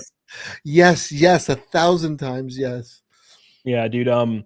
So like I had a friend a couple years ago, and his girlfriend would come over with him, and all she did, like, dude, it was like 100% of the time she would constantly like make jokes about him and degrade him, like about being fat and like bald and whatever. And but literally she would turn, and if he ever made jokes like that to me, she would turn around and get angry at him and like compliment me and say, that's my punching bag. Yeah. And she would compliment me though. She would be like, oh, but Cody's so great. He's so awesome and like attractive. And then she would immediately like degrade her dude. And I'm like, this is weird. Like, what's going on here? It's very, why? And he's just sitting there taking it. I'm like, I would not be all right. If my chick was calling me fat over and over, and then my dude friend was over, and then she was like not in the same like conversation, like, oh, you're so good at what you do, like your arms look great, like you're losing a lot of weight, you look really nice. I'd be like, listen, bitch, you gonna have to fix this shit, or you want to move on, because I know you're like joking kind of, but like constantly degrading me and then uplifting other dudes, yeah, we're not going to play this game. Okay, no, it's a little like fucking passive aggressive bullshit, because they're mad at you, they resent you for some reason. Like that girl in that thing you were just reading. Well, she's with the guy, but she's putting him down all the time and comparing him to other guys. And it's like, well, she's mad at herself because she's like, I wanted all those other guys, but they rejected me. And all I got is you. You're the only one that accepted me. And I'm actually mad at you for accepting me. I'm not mad at them for rejecting me. I'm mad at you because I'm stuck with you. Yeah, exactly. Get the fuck out of there. 100%. Kate, the worst things than being alone. It's like being with somebody like that is worse. Yeah, I would rather be alone. Kay the Swiss says, it's so bittersweet when they try to sling back. Just tell them at best they can be friends and benefits, then F their sister or BFF. Worked for me. Hey, I did that too. Kate to the Swiss, 100%. You leave a girl like that, and they are you will. The satisfaction is amazing. Like I've done it 2 times with like girlfriends, not with wives or anything, but where you just like you drop it, and then just like how the fuck did you do that to me? But you cannot go back. They 100% will throw themselves at you in the future because they want to get the get back. They want to get. Don't ever give it to them, and that's you have them for life. Like telling you. Yeah. Andy Must says some men will throw. CECIL is lucky that Juju settled. I am. Yes, that's for damn sure. Andy Must says some men will throw their whole lives away on the happy wife, happy life. Yeah, dude. I was actually talking about. I know I talk about say this a lot, but I was talking about this literally today. One of like this like older people I know. So somebody that I know was going through like a really bad like kind of breakup / almost breakup divorce, and this other person came in and they said you should just like submit and just let your wife like vent and do whatever she wants to do. He's like, because like in the end, that's all she needs to do, and you need to just take it and just stay married and like work on it. And I'm like, no, the shit she's doing is unbelievable. This girl that we're talking about is like, she has tons of DMs of her like talking to like her ex and other dudes, and she's totally fucking these dudes. And it's like, and this other guy's like, you should just deal with it. And that's how you have a successful. You just deal with all these things. And I'm like, no, that's not how these things work. No. How these things actually work is you have communication. And if your partner is not able to have communication as an adult, that's the end of it right there. No. If you're with a girl who's not crazy about you, leave. Yeah. If they're not crazy about you, they're crazy about something or somebody else. Like, just leave. You should be crazy about her. She should be crazy about you. I mean, granted, the passion will go down a little bit over years. Yeah. But you know what I mean? If they're not absolutely like still like excited by you, then get the fuck out of there because it's just gonna the disaster is gonna happen sooner or later. Thank you, Andy. Miss Honor Mail with a pink ass boy. Here's the life after the X. Hail to the king, baby. Thank you, Otto. Appreciate you, baby. I'm gonna see you next week, I think, or this week. What's up, dude? I think I am. Thank you, Otto. I love you. I appreciate you. Pink boy getting us about 180. 180, I think, away from Naked Snake. We're almost there. The second pink boy of the stream, my boy Otto Ramel. Here's the life after the X. Hey, man, we're all there. We've all been there. And we're all better as a result. I think everybody should go through one horrible breakup in your mid-20s, late 20s, early 30s. You need to get wrecked once. It gives you better perspective. It matures your mindset. You need to be fucking absolutely wrecked at least once. 100%. Absolute 100%. Thank you, Otto. I love you, dude. I appreciate you. And I look forward to your logo being on my car. It's going to be sweet. Thank you, Otto. Appreciate you, dude. All right. So let's jump on to the next one because this is something I found very interesting. And I always find it very interesting. It says, my boyfriend asked me to delete pictures with my ex since they make him uncomfortable, especially if they pop up on my phone and he happens to see them. For context, I dated my ex 5 years ago. We were friends for a year in college, dated for a year and a half, then broke up but stayed friends. Then we were sort of on and off for the next 4 years. Oh, shit. Whatever we had was never strong enough to turn into something real, so I started dating my current boyfriend 4 months ago. This was unexpected, organic. I love him a lot, and this is the happiest I've ever been. He is very understandably uncomfortable with pictures of my ex and me. Not that it matters, but I don't have any risky pictures with risque pictures. I hate us fighting about it, but I'm seriously having a hard time deleting the photos for various reasons. One, I'm a huge memory hoarder and do not want to I don't like to delete a single thing from my past. Number two, I don't want to keep the photos of my ex, but because those photos are memories from an important time in my life, the first time I lived away from college, etc. Number three, I actually sat down to delete them one day, haven't looked at them in ages, but I felt so uncomfortable looking at those old photos, I couldn't sit for a half and an hour. Number one and number three can contradict themselves. So you're a memory hoarder, but also you don't even want to like look at them because they make you uncomfortable, so you don't want to actually put the time into deleting them because you have to look at them. That's bullshit. I mean, if she still has them up on her social media, just take them down, put them on a fucking hard drive, and who the fuck looks at their old photos? Yeah, like so. Here's what I would do. I would take all your photos, that all these photos, upload them to a drive, like a Google Drive, and put them in a folder on your Google Drive. Delete them all off your social media, and then that cures your memory hoarder bullshit, and then you're done with it. That's it, right? But dude, like I feel like that's such an easier request to just delete some photos. Like, yeah, like if you're in a you don't want to date a girl and then when your friends like, oh, let me check out her whatever fucking Twitter or Instagram, and there's pictures of her with her old boyfriend still up there. It's like, yeah, that shit's got to go. But as far as making a girl delete all of the photos that she's ever taken with somebody, like if they dated, like that's years of their life. Like they're still part of their past. I don't give a shit about things. Yeah, like me neither. I wouldn't like. I wouldn't ask somebody. I wouldn't ask somebody to do that. I would. Yeah. I might ask them to take down like shit off their social media if they have like fucking pictures with their ex. That's about it. But yeah, and I'm right there with you. I wouldn't care. But if that's a pretty simple request if your new boyfriend otherwise is really cool about everything and really really cool, really nice, and never freaks out.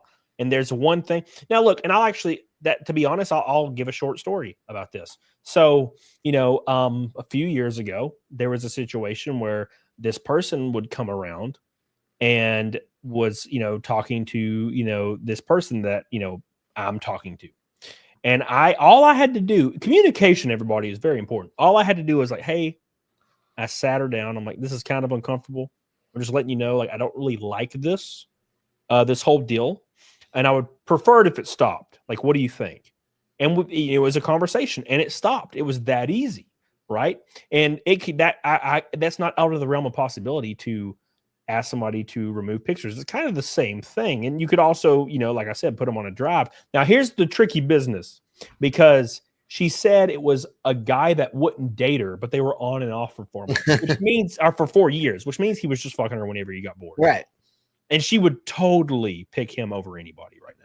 Right, because he's the one that wouldn't date her, but She's like, I don't understand. If I'm good enough to have sex with, why wouldn't you be my boyfriend? Like that's you just get the fuck away from the girl. Yeah, like because what this guy is probably alluding to this, and he's probably thinking about this.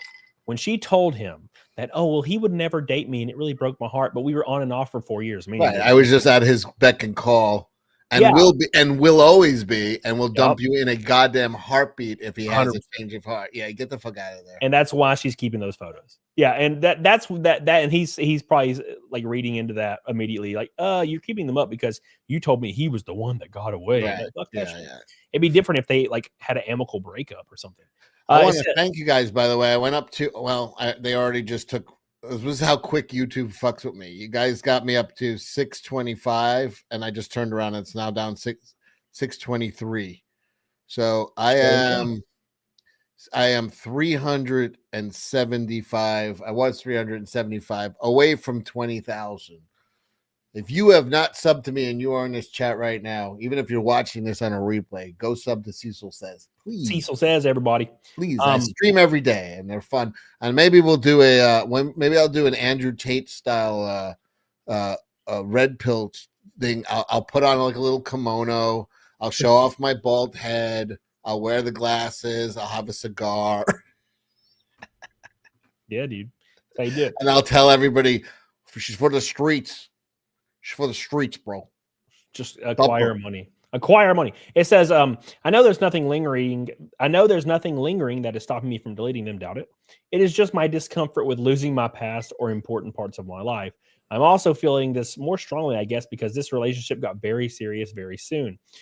We talk about marriage already. I don't mind because I love him. I just get nervous sometimes. So maybe it feels even more strange to delete huge parts of my life. Don't get me wrong. His request is completely reasonable, and he has never forced me, but we always end up in a cold war or a fight, and I'm tired of that.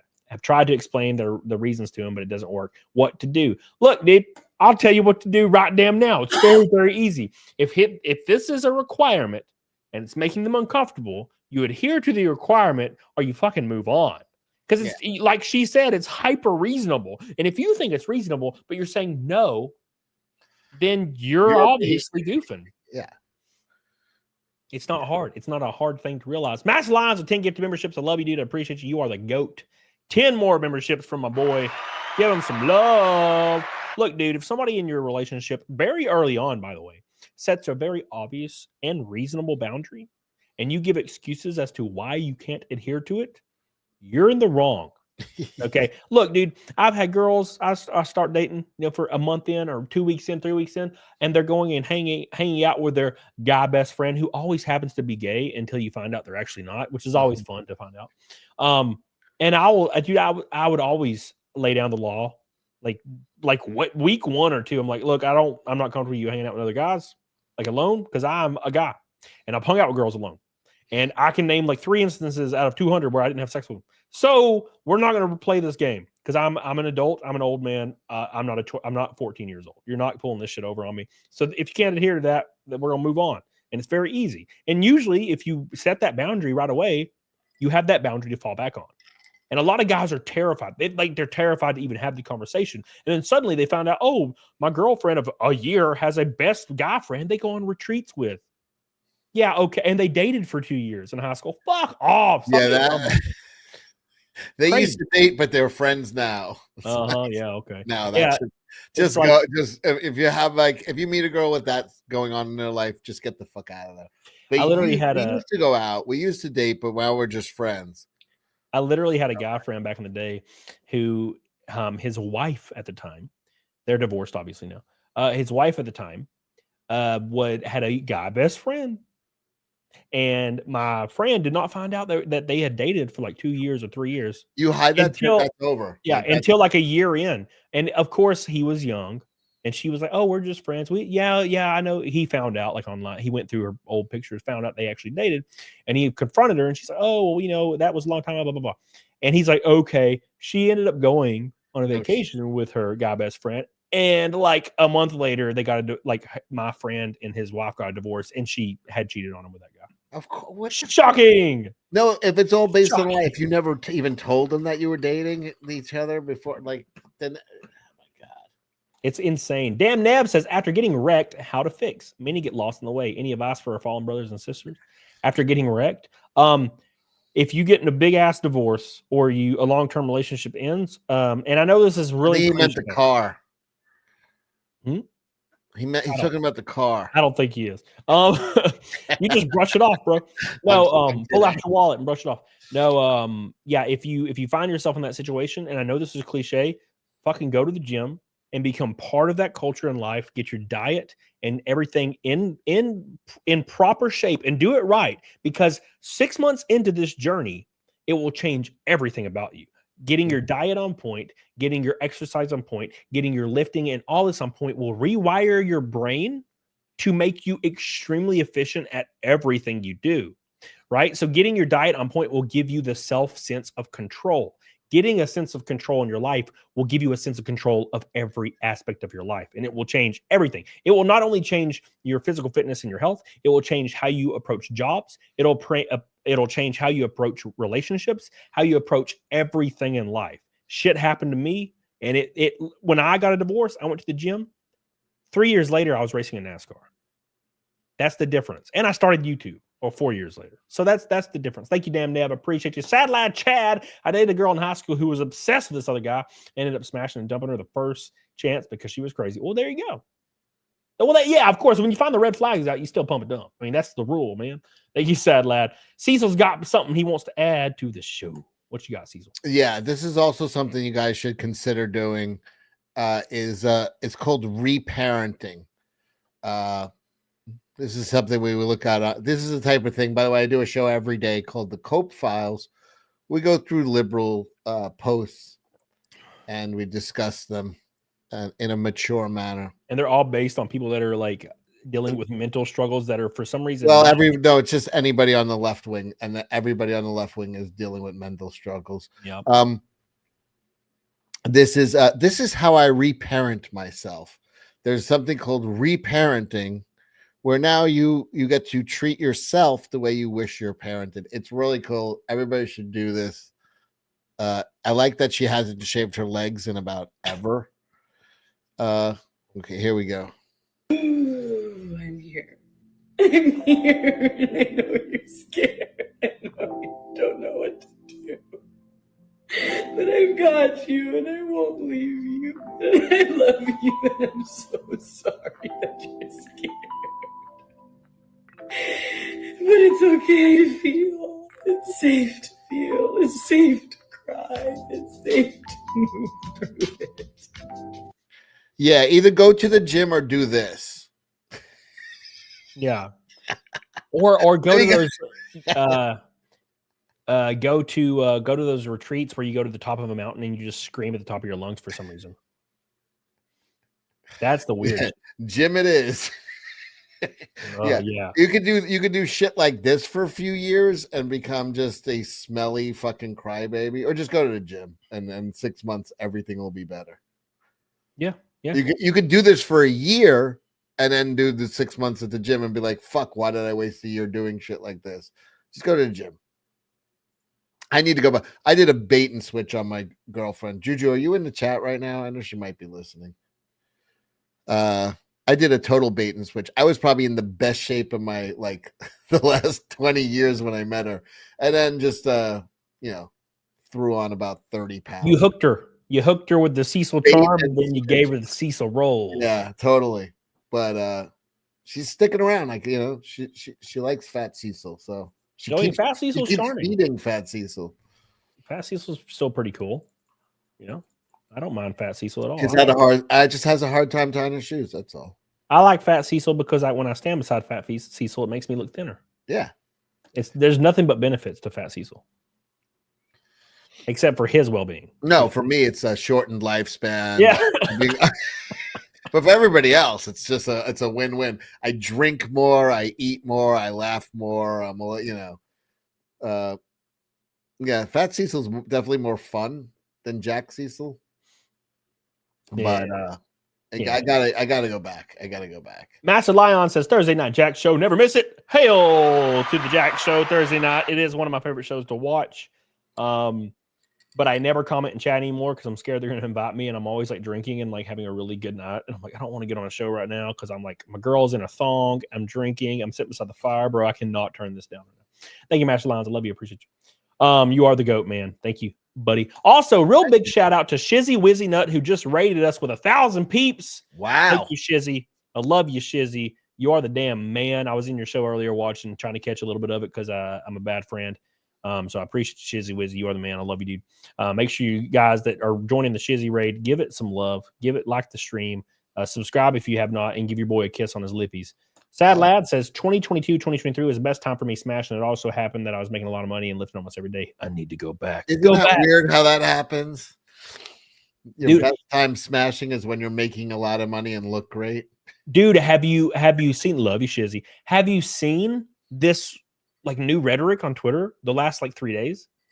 It is where like these women are trying to say they prefer like slightly fat dudes to like jacked dudes.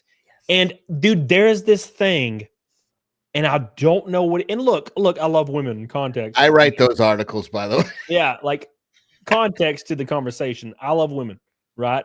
But what is this weird trait where women will openly, all of them will openly say one thing and totally mean the other? Oh yeah, that's Like the total ambush. It's to fuck up, send other women down the wrong trail. If a girl has beautiful long hair, she'd be like, "You'd look great with a bob." Yeah, And, it's a thing. It's like it's they try to sabotage the other women. Yeah. from the dating pool. Take out the competition. All women are always in competition. Men are on a very broader scale, but for the most part, guys like seeing another guy, and if they can help a guy advance, and they get an actual enjoyment out of it, helping another guy advance. Like, if we got it, even if you know what I mean, like women don't understand that. Yeah, like we got to take out the competition. I gotta get girls to fucking get fat. Oh, you know what's the best type of guys you should go for? Like fat, chubby, poor guys. Those are the best. Like, oh, really? Are you sure you're not just trying to give her bad advice so there's more of the other thing for you? It's all fucking self-serving, and that's what it is. Women give self-serving advice. Guys give actual advice that will help the person. Right. Women are like, how can my advice help me? How can the advice I'm about to give you help me? Go into a comment section of a woman that's hyper out of shape, and she's posting a picture in a bikini to make herself feel free and make her be confident in herself. And she posts a picture in a bikini and she's 400 pounds. The entire comment section is attractive women being like, "You look so great. Keep doing it. Keep being fat as fuck." Because they want it. Yeah. And that's the thing, man. I have seen this so many times from girls that claim they actually like, "Oh, I actually like fat dudes." What they were referring to are dudes that are 190 pounds and jacked and just slightly don't have abs. That's what they're referring to. They're not referring to obese men, but that's how they utilize the excuse. Because I've been fat and I have been shredded. Okay. When I was fat, girls would either not look at me, or B, they would connect with me and say, "Oh, I seem like their brother. Like I'm like a brother." You're invisible, dude. As soon as I got shredded, I would go to a club. Keep in mind, I went to a club when I was fat too, so I have a basis for comparison. You understood? Yeah, I went to a club. I remember going to a club for the first time after like post divorce, and I was like 8% body fat. I had like an 8-pack, and I went to a club and I had a tight ass shirt on and my blue jeans, and girls were walking up to me in the middle of this club full of other guys, and would walk up to me unprovoked and grab my chest and my shoulders and arms. They'd be like, "Wow." And they'd be like assaulting me, which I was totally cool with. And they would be like grabbing all over me. That shit did not happen when I was fat. Okay. But these same women are like, "Yeah, I don't like buff dudes. So that's never been my thing." It's my thing because they're harder to get. Right. Right. And dude, that's the shit. I'll never forget that shit. Every time I would hook up with girls, they would be like grabbing all over like my body, like Deering, like grabbing my abs, my chest, my shoulders. They fucking loved it.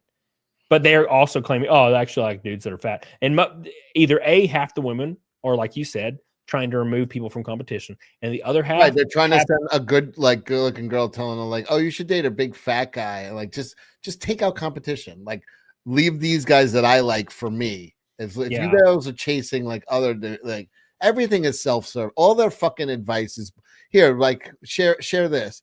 This is exactly all these fucking fat positive people, and it's just like you're all lying to these people. And here, watch this.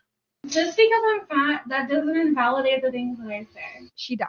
You ready to get supersized? She died too. I've got 3 McDonald's breakfast sandwiches. Which one's the best? He's dead. Join me on my Fat Positive radio show, which didn't last long because she died.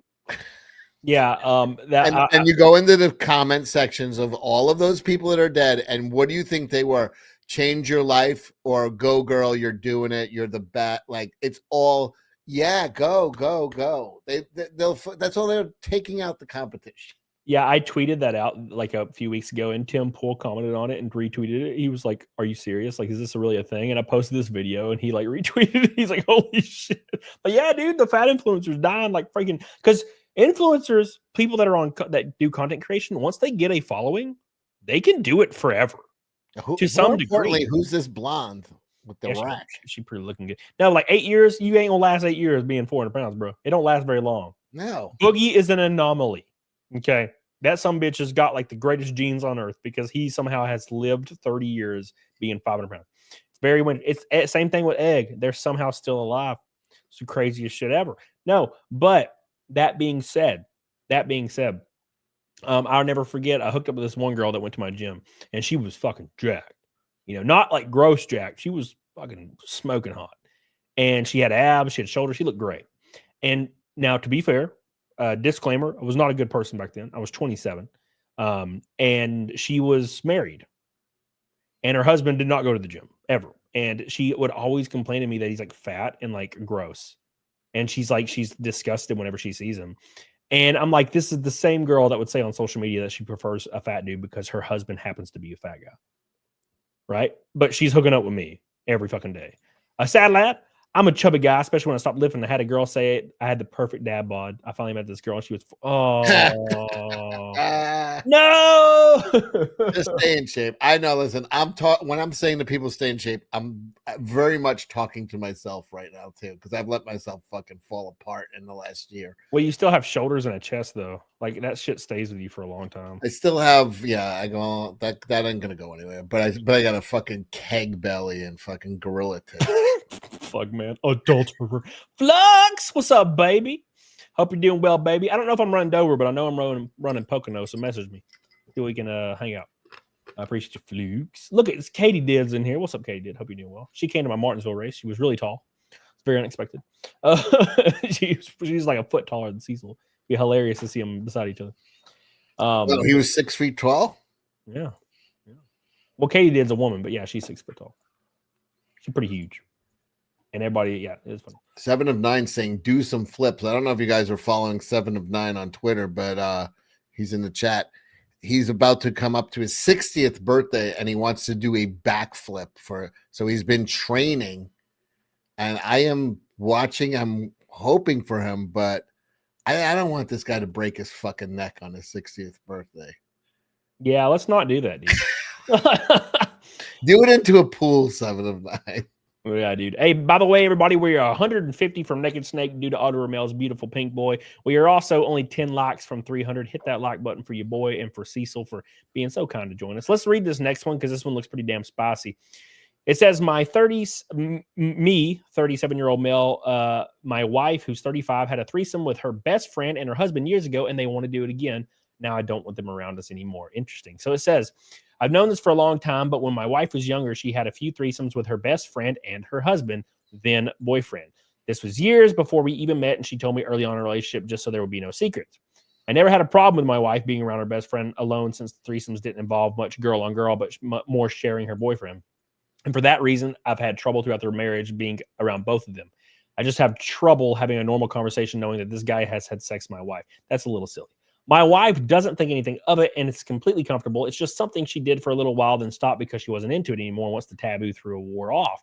She can even talk about it with them casually as she talks about a concert they went to. However, she doesn't do this when I'm around because she knows it makes me uncomfortable.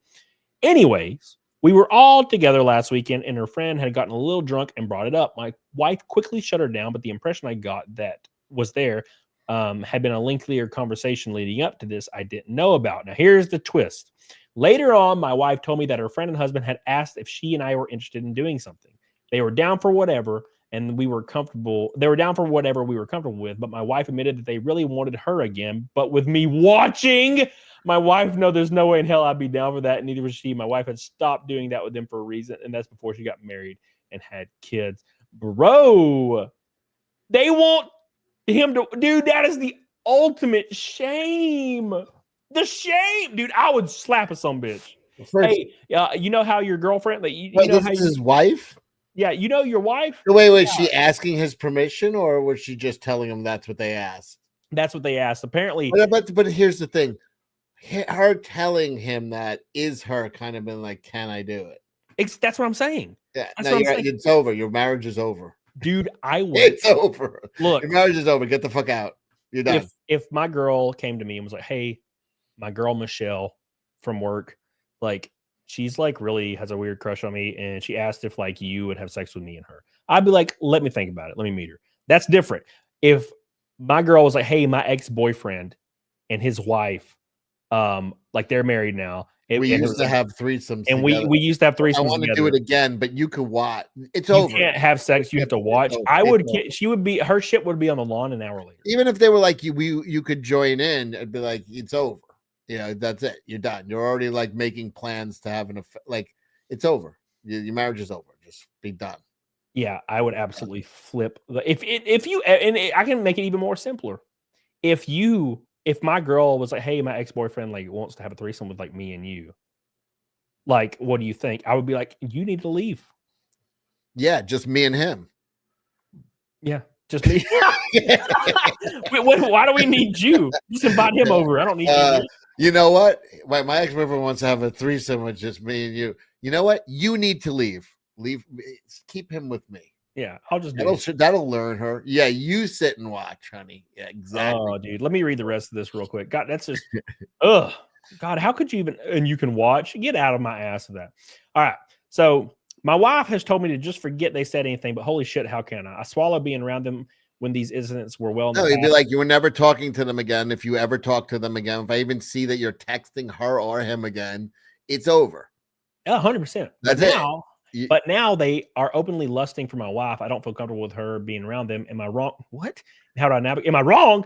Yeah. I don't want to tell my wife to break off her friendship, but I feel like something needs to be done. No, you dump her. I hate to sound like Andrew Tate, but 100%. She's for the streets. We talked about boundaries earlier. Here's the thing. Be like, hey, they want me to watch you get pounded by her husband. So A, you're never talking to them again. And B, if I ever see you talking to them again in secret or anything at all. Yeah, the fact that she even brought it up to you means she's feeling you out to see if they can do it. It's over already. Yeah. But if you're still in like La La Land, you have to at least be like, nah, you can never. And then she'll be like, he's so controlling and he's trying to tell me what I can't do. She's going to find a way to fucking leave you, blame you for it so she could go do it with them. God, it's over. Get the fuck out. I think there's an update to this actually, isn't there? Is there an update to this? Maybe. Where's the update? Is this the update? Here's the update. I found the update. All right. So it says, after I posted, I had a deeper conversation with my wife about her friends and expressed my discomfort about being around people that are lusting after my wife and fantasize about having sex with her in front of me. She said she understood how I felt, but told me that there was absolutely nothing I should be concerned about. Yeah, it's over. Oh, don't worry. To my wife, her friend and her husband are not serious. They're fun to be around, but that's it. She experimented with them in their 20s, but she's a different person now. She was sexually adventurous in college, and right after that, she did a lot of things she'd never think of doing now. Oh, my God. She said she's a 35-year-old married mother of two with a serious career, and she simply isn't interested in behaving like that, not to mention she's happily married. Bro, she's not like that anymore? Bro! Dude, this dude's so naive. While I understood all that, and I do trust her, I told her my point still stands. I'm just not comfortable with him. My wife then asked if we could talk about it with her friends and see if I'm still uncomfortable after that. So I agree, and we met last night. They both apologize and swear to never bring it up again.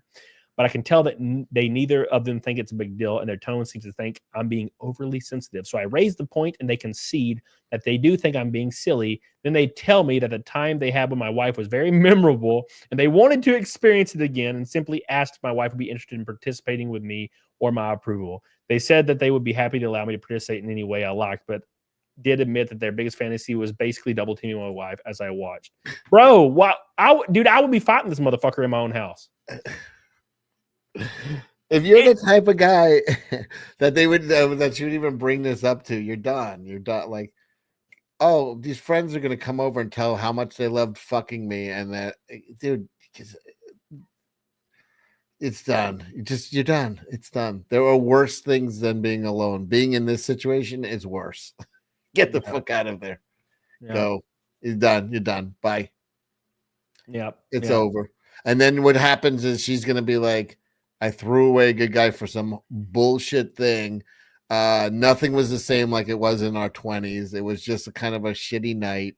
I threw away my life for it. And that's what always happens with these girls. They want the thing they can't have. They want to go back to their glory days and relive them. And you're going to fucking throw it away and then regret it. And if the guy's an idiot, he'll take her back. But really, just get the fuck out of there, man. You're done. Yep. Be like, go do your thing. I'm out. They'll do it. It's never gonna fucking measure up to the fantasy that they have in their head. It's gonna be like, what the fuck did I just blow my life over? It's absolutely insane, dude. It's just gross. Absolutely gross. Coke Zimpic says, okay, this is the one thing I don't understand. How did you build muscle and fast at the same time? Shouldn't fasting kill muscle? Kill muscle building since no protein. Now, as far as fasting goes, I don't know anything about that, but you can definitely build fat, or you can build muscle and lose fat if you start off being overweight, because your fat cells will actually have protein synthesis. 100%. You won't gain as much mass when you're having mass gaining, but you'll actually gain mass. I did that 2 years ago. I got like big while losing weight and fasting a lot. Because what your liver does, if you're really good at fasting, you have to be 100%. If you're going to do it, you'll gain weight if you do it wrong.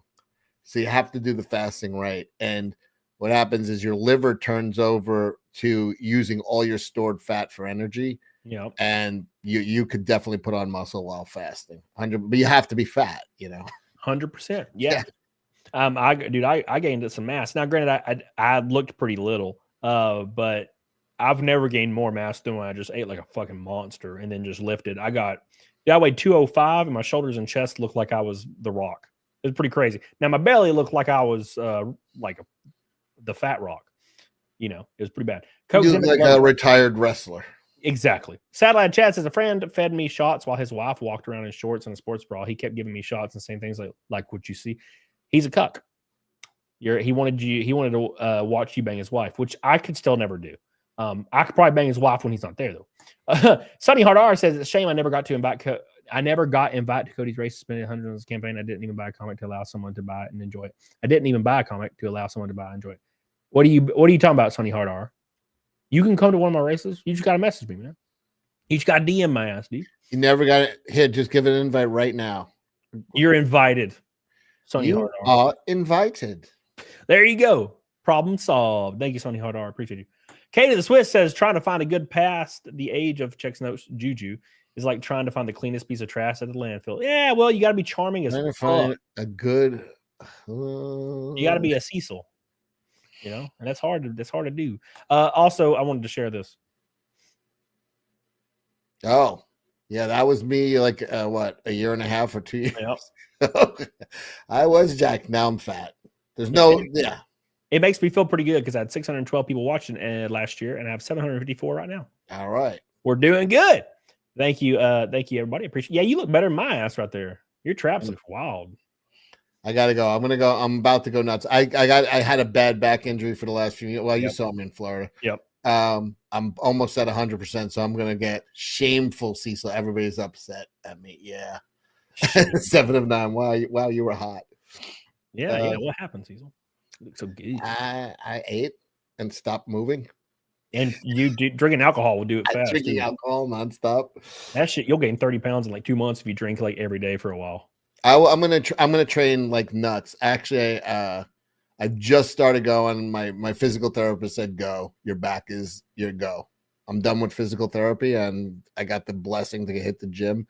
And I'm probably gonna be doing 3 hours a day, 7 days a week. Fucking going now. Yep, 100%. Yeah, I've been bulking. Yes, fried bacon. That's what I've been doing. I've been bulking. Yeah. One of them long-term bulks. It doesn't take long to get back into it if you've been doing it for like you did it for a long time in your previous life, because it takes years and years and years to lose like your like the DNA that's wrapped around muscle gain. Once you got it, and you can take like a year off and come right back to it, and 3 months later be fucking looking good. So, I took 20 years off and I fucking came back. Yeah, that's how like, easy. Seriously, I used to be. That's what I looked like when I was like in my 30s. Well, not 20 years, but 15 years off. Yeah, and it came back fucking relatively quick. But that's pretty much the body I had in my 30s, 20s, and 30s. Yeah, it doesn't take me long. I can get there in 3 months. I can get real good in 3 months. I just have to quit drinking and work out every damn day and have a great diet, and I'll get there in 3 months. I got down to 178 this year. I was looking pretty damn slick. And then I weighed in at Daytona at 193. And I was like, well, damn. And then I weighed in at Martinsville at 188, 183. And I was like, well, shit, we're doing pretty good. Damn Nab says an extra 5 for dieting advice and reminding me how much it affects the rest of your life. Godspeed. Yeah, dude, it wires everything up. It wires everything. It wires your whole brain to like treat everything you do as controlled as you do with the gym and dieting, and you'll do everything like you're supposed to do. You're gonna go through like literally junkie withdrawals. Don't buy. I listen. I don't know. I know guys here have kids and families and stuff, but if you live alone, don't buy it. Don't buy it. Don't bring it into the house. You're gonna go through basically heroin withdrawals for sugar and carbs, but fucking break it. After a couple days, you'll break it. Starve yourself. And just go on all protein and intermittent fast and all protein. I would just eat eggs, bacon, steak, chicken. That's it. And then fast for 48 hours. And you'd think you'd be starving, but after 48 hours, you could take like 5 bites and your stomach is so small that you're absolutely full. Yep. And I got to do it. I got to really do it again. I know what to do. It's just I got to do it again. Yeah, and it's why you'll notice that people that tend to be like morbidly obese, like 400 pounds, they'll typically be extreme procrastinators and will just literally, that's why their hygiene will start to suffer. Their jobs will start to suffer. Their relationships will start to suffer because they treat every aspect of their life how they do with their diet, with no effort and a completely like passing thought. It's the weirdest thing in the world too, because when I like would be dieting, and even now, like I'm not really dieting right now, but I still eat my same kind of diet food. But like I'll have like a pizza night on a Saturday or a Friday, open a few beers, have some pizza, and it's just it's great. I really enjoy it. I fucking look forward to it.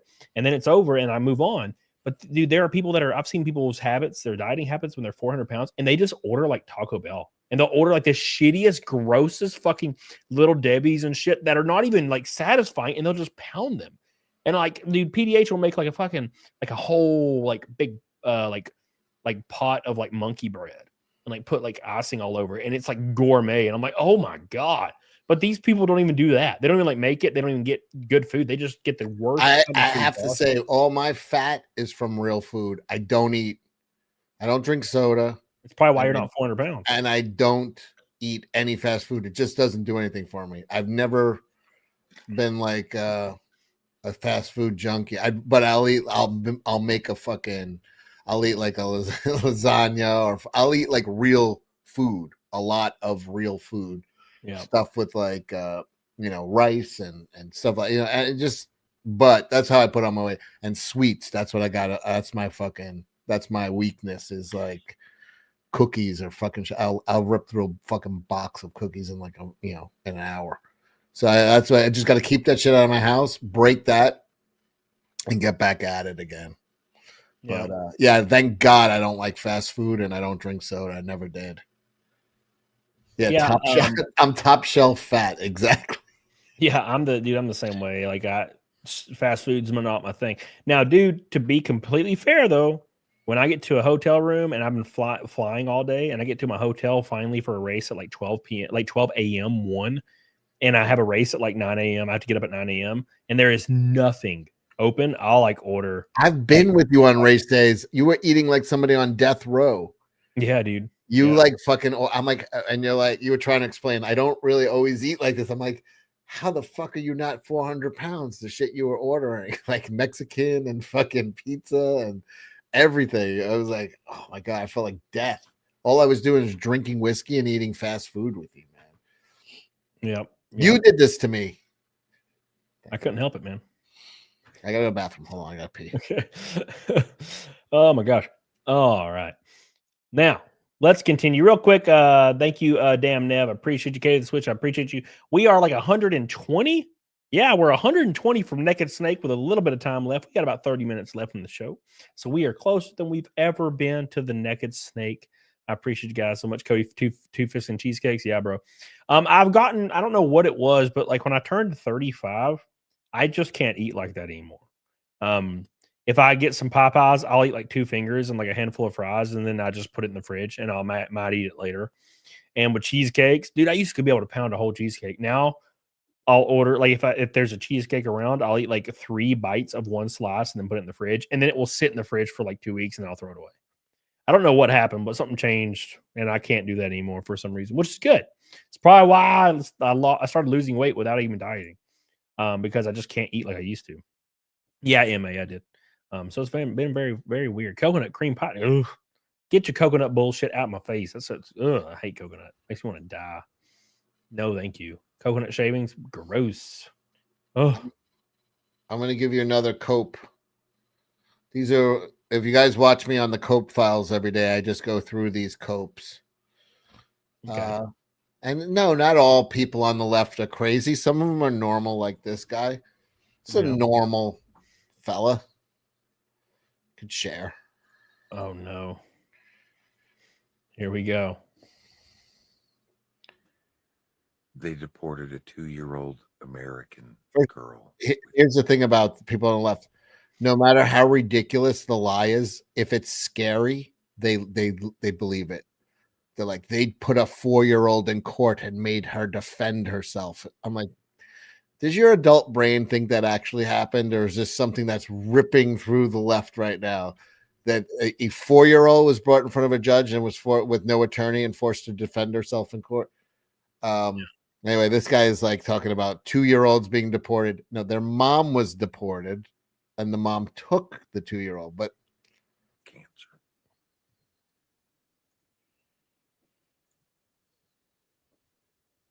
Are we great? Is this greatness?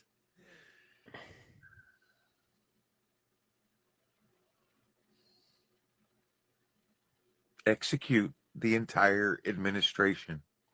Oh my God. Uh-oh. They Well, are traitors. They are committing treason. The Constitution is very clear. Article 3, Section 3. Cut the motherfuckers' heads off. Yeah, so it's good to repeat a lie and then commit a felony. and be like, this guy's going to jail. just making threats against the president on your fucking, yeah, that's a good move. That's a wonderful fucking thing. People are fucking insane, and they tape them, dude. I go through hundreds of these a week, and I can't even get to. It's everybody's out of their fucking mind. Trump has made these people out of their mind. Like, this is insane. This person's going to probably get arrested for this. Oh yeah, on video. It's a good idea. It's always a good idea to commit, film yourself committing felonies and then post it online. Yeah, I don't know why these people keep doing this. It's They're almost insane. They've lost their minds. Well, I think it's because social media is still relatively new, and you have people. Everybody has access to it, right? Just everybody, and not everybody has PR and media training. So they'll get on here and say shit that gets them arrested. Like, why would you say that? Why does this guy have fucking makeup in his beard? Here's this guy. He actively puts. He was flipping out yesterday about the 4-year-old. There's no lie that these guys won't like get in. It's fear porn. They want to. Can you give me context to this? So what is they keep saying a 4-year-old, and what is this about? Well, because the media will tell a half truth. They've been like, a 2-year-old, a 4-year-old, and a 7-year-old were deported by Trump. And then Marco Rubio was like, why are you guys putting that as headline? Their mothers were deported, and they took the 2-year-old, the 4-year-old, and the 7-year-old. Like, what were they supposed to do? Not take them with them? Like, but they didn't. They left out the mom part. That mom was deported. It's just the kids were deported. And then somehow, like, there's been this lie that the kids were asked to defend themselves in court, which is like, use your adult brain. Does that sound logical that a two-year, are you going to represent yourself, Jose? Gaga. Yeah, okay. Yeah. From their how much more fucking cruelty are we supposed to watch? 4 U.S. citizen children, 4 have been deported. One of them is battling fucking metastatic cancer, and they ripped this child away from their doctor, from their treatment, from their chance at survival. For what? For their fucking xenophobic agenda. And that's not all. A fucking judge. A judge was arrested. No trial. No proof. You don't get a trial to be arrested, dummy. You get the trial after. Yeah. Do people Just think because that they supposedly helped an immigrant escape? But if you scream louder, you're in your car. That's what I'm saying. Do people think like if you just like hysterically scream like a maniac, it makes your point more valid? Or Oh do you yeah, think it makes the you louder look- means righter. It makes them look insane. ICE, what the actual fuck is happening? And journalists, the weary people protecting our right to know the truth, they're being threatened to fucking give up their sources. Our fucking First Amendment rights are under attack. Fucking wake up! Fucking fight back! Fucking stand for humanity! Because we either rise now or we lose everything that ever made this country worth fighting for. And I'm not fucking standing down, not now, not ever. May 1st is the next nationwide protest. Let's be louder than we've ever been. By the way, just to put this in perspective, what Trump has done in the last 3 months is enforce existing border law and cut government spending. That's it. Those are the 2 things he's done. Enforcing existing border laws, and this is the reactions of people. They're thinking it's the Fourth Reich. It's the end. It's crazy to me because it's a Holocaust to them. Like they are literally like, this is the Holocaust. This is the end of humanity. The end of humanity. It's like, well, what is he doing? Boil it really down. What's he doing? He's enforcing existing border laws and cutting government waste. Well, that's the same thing as a Holocaust, I guess. It's pretty. You know what's crazy to me? It's crazy that look, okay, let's give the benefit of the doubt. Maybe these people are completely uneducated about what they're talking about with the 2-year-olds, 5-year-olds, 7-year-olds. Maybe there's that. Maybe they're completely uneducated on a lot of these things they're screaming about. But to go on a video and scream in defense of like mainstream journalism that they're taking away and threatening mainstream journalists, the end of humanity. CNN. It's he just was talking about the end of humanity. And it's like, okay, but what has he done? It's like, well, he's enforcing border laws that are already on the book, and they're cutting like massive government waste. It's the end of Camelot. If you don't see this as a Holocaust, you're the fucking crazy one, not him. He's saying this is the end of humanity. Yeah, the same guy, CECIL, is definitely the guy that puts like concealer in his beard to make it more full. Look how terrible that looks. That dude airbrushes his beard. Yeah, what a dumbass. He's coloring the skin under his. This is what they do when somebody has like a patchy beard. They color the skin. Yeah. That looks like fucking, when they like when you're a kid and do the hobo beard at exactly Halloween. Yeah, you take the you burn a caulk and then you fucking rub the ash on it. That's what it looks like. It's crazy. Steph says money for the snake with a $20 super chat. Wow. Oh my God. Thank you so much, Steph. I love you. And it even hits harder because your face is so pretty. Thank you, Steph. I love you. I appreciate you. You are the GOAT. And Darth Danger Zone says, who wants to tell this guy acting like this isn't going to get him laid at the next protest? Oh, and that's why he's doing it. This is the way. The reason, and I've said this 1,000 times, the reason male feminists or male liberals is because it thinks it's going to get them sex from 100%. another person that's a liberal. And they're always the first guy that will commit assault on you when you reject them. Because they feel owed, because they aligned with you. They feel owed. You better give it to them because you owe them for them celebrating the fight. I'm an ally. Yeah. Every single time, like it's like popular streamer arrested for sexual assault, and I look at it and it's like a liberal like commentator. Every time I'm like, oh, shocking. I can't fucking believe it. Like Harry Sizen, like messaging like 20 girls trying to get nudes that are all like 19 and 20. Yeah. I'm using whatever celebrity I have to take advantage of broken girls. Great. Yeah. You're a real.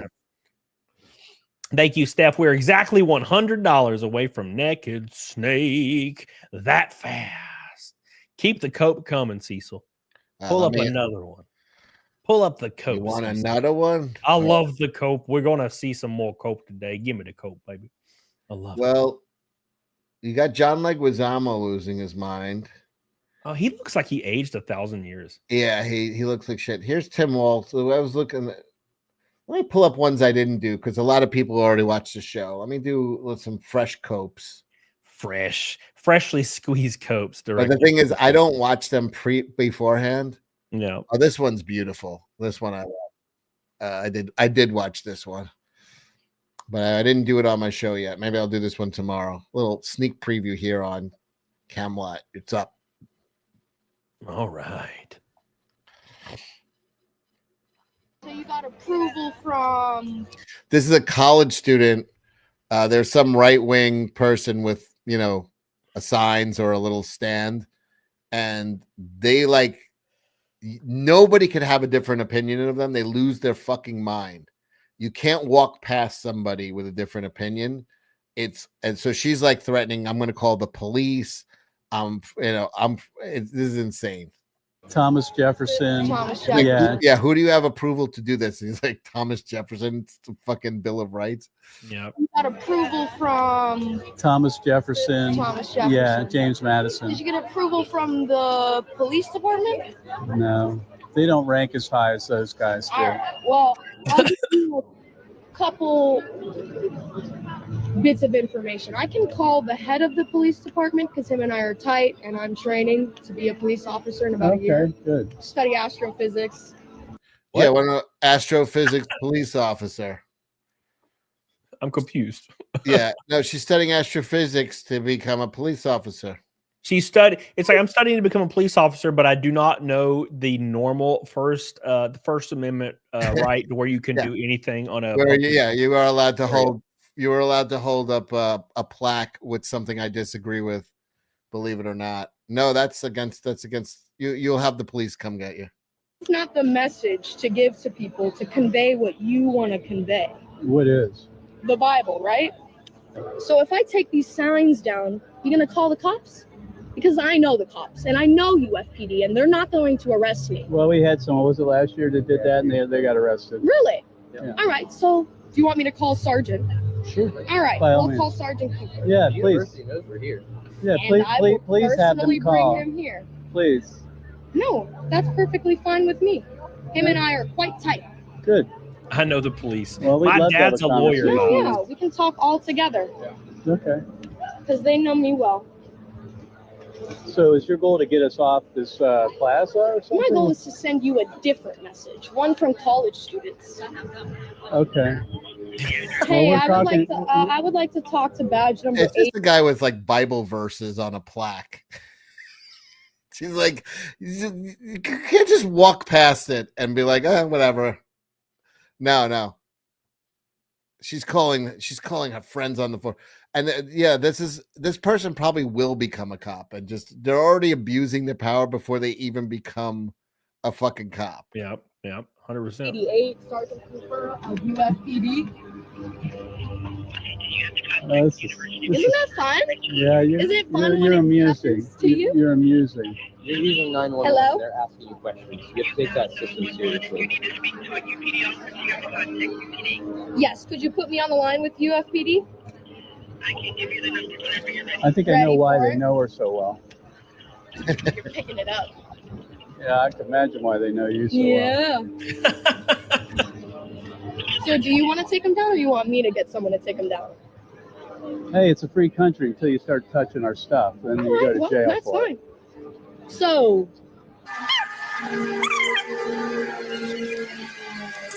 how long is this psychopath just obsessed with these guys here, calling the police? They have a sign that I don't like. It's funny, isn't it? You can put it on YouTube. My name's Alicia. You can look me up on Instagram. So do it. Yeah. You can walk away and sort of. No, could you give me a little more space here? I'm feeling a little. But you're on our campus. Well, I'm You going to want step a back. Bible? No, I'm going to step back a step. Okay. I'd prefer you keep a little space between us. Yes, ma'am. Because you seem a little aggressive, and I'd rather not have to All right. be Could I talk physically to Sergeant separating Castronova? ourselves. So I'm going to step back here. If you would stay right there, I'd appreciate Yeah, it. is he on campus right now?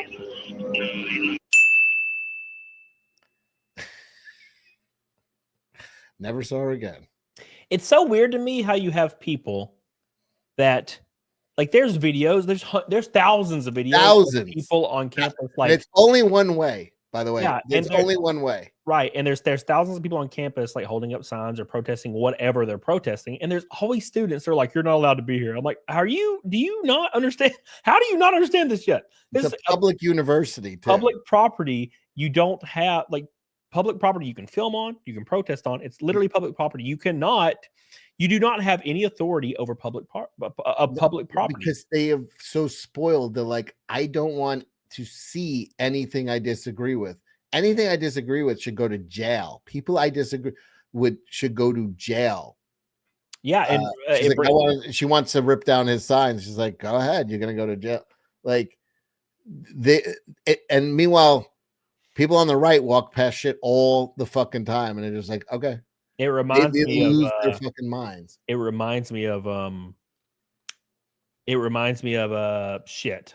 Fuck, I'm losing my train of thought. No, God, it reminds me of something that I can't remember now. I'm no longer reminded of it, but yeah, people do this shit all the time. It's like that one guy that was in a truck, and he's driving in his truck, and he like literally is laughing as he's driving, and his wife's filming, and he sees a Trump sign, and he decides to run over a Trump sign. Yeah. And then he runs it over, and then all of a sudden he has a flat tire, and he pulls over and gets out, and like the Trump sign like had a nail in it, and it gave him a flat tire, and he starts screaming. He's like, these fucking people.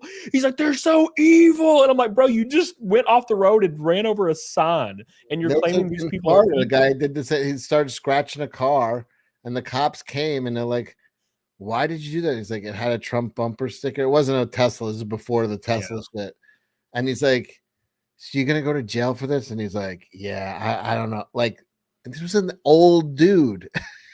And he's like, yeah, he was like embarrassed, but it's like he couldn't control his emotions. Like, I saw something I disagree with, and I have to get violent. I have to get, it's fucking insane. My train of thought has been cured. So you said people like think that people that disagree with them should go to jail. There was a poll during COVID, and this poll asked Democrats and Republicans, by the way, if they were in favor of sending unvaccinated people to quarantine. Oh yeah. Oh no. They concentration camps, by the way. Read the comments that people were saying they should be killed. They were saying they were like, and there was like, it was like 70% of Democrats were okay with unvaccinated people being put in fucking camps in America. And these are the good guys, by the way.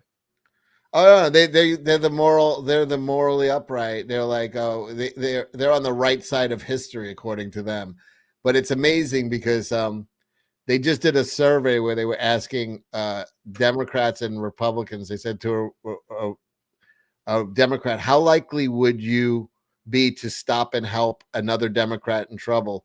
And they said 95%. How likely would you be to help a Republican in trouble? Democrats answered 40%. Republicans were asked the same two questions. It was the same number for both. They would help a Democrat and a Republican to the same rate. Yep. They speak from a moral authority that they don't have. Right, but the issue is their moral authority. It almost rules in the same way that religion used to do. Oh, that is it. They're more religious zealots. They're absolutely religious zealots. When your position is from a moral position, it makes death a reasonable means to an end. It always has. Therefore, that's why you see people on the left calling for the death of people all the time. Shit, every time I post a racing post, if you go to the comments, next time I post a racing post, like when we go to Texas, go to Twitter. Next time I post it, and if it gets a lot of interaction, go to the comments. You will see two comments, at least one or two comments that says a user was banned for this post because they say they wish I would die. Yeah, but that might just be your face. That's true. That's very, very true. Really quickly, hit the super chat. Arika says, I'm going to Vegas to celebrate my 40th birthday as a single guy. What do you recommend? I'm sober. Well, it's really hard when you're sober because it's like that's the place where you get messed up. But no, you can have a good time in Vegas. Yo, sure, for sure. But I would say restaurants, man. You could freaking, dude, you can. A lot of good restaurants, a lot of good shows. Hit some shows. Yep. That's what I do. I do that. Too much gambling. I was never gambling. I used to go to Vegas. There was a stretch of years where I would go to Vegas once a month because I had friends who were traders and doing really well in their late 20s, early 30s. And because I owned my own business, I was always the guy that they'd be like, hey, I want to do a weekend in Vegas. Can you come? They needed a buddy. Meanwhile, they would lock themselves on a blackjack table, lose 10 or 15 grand. The pit bosses and the people that knew I was with them, and they'd be handing me fucking restaurant tickets and show tickets. And then I used to go out there so much that I had friends who lived out there. I got to know people that worked out there. Yep. And while my friend, I'm getting everything for free. I would get everything for fucking free because I was going with a whale. And I would go to shows and restaurants. Meanwhile, I come back 6-7 hours later. My friend's still at the same fucking spot, losing more money. Like every once in a while, I'll have a hit. But I had like a group of friends that I would always be going to Vegas. I was the guy that was kind of like always down for a trip. Eventually we'd be at some strip clubs getting fucked up at the end of the night. But for most of the time, I'd be like just on my own adventures and getting all his free shit that they were just like, keep him here. He's losing. Yep. 100%. Thank you, Arikis. Restaurants and shows, Arikis, and walk the strip. That's pretty fun. You'll witness a lot of muggings. Darth Danger Zone says the cops know her because she complains constantly. Yeah, of course. Yeah, that's how that works. She's a crazy person. Donna, you're still on. Got lots of overtime. Too bad. Hit the wall. Was so close to the end of the race. Thank you, Donna. I love you. I appreciate you. That flat tire did not do me any favors. Thank you, Donna. I love you. All right. Let's watch this young lady. I am a 40-year-old transgender lesbian. I dare you to try and stop me from going into a women's bathroom. This is a call to action. You need to arm up. Plain and simple. The time to act is now. I do not fear Christians. I do not fear conservatives. I do not fear evangelicals. And I do not fear Republicans. You're going to know what fear actually feels like. So if you stop this 400-pound guy, because you can tell from going to the bathroom, he's going to kill you. Is that what he's saying? Yes. Oh, damn. Yeah, that's normal. That's such a cutie. I always loved the trans lesbian woman. I'm like, oh, so you're just straight with extra steps, huh? Oh my god, no, and it's this whole weird.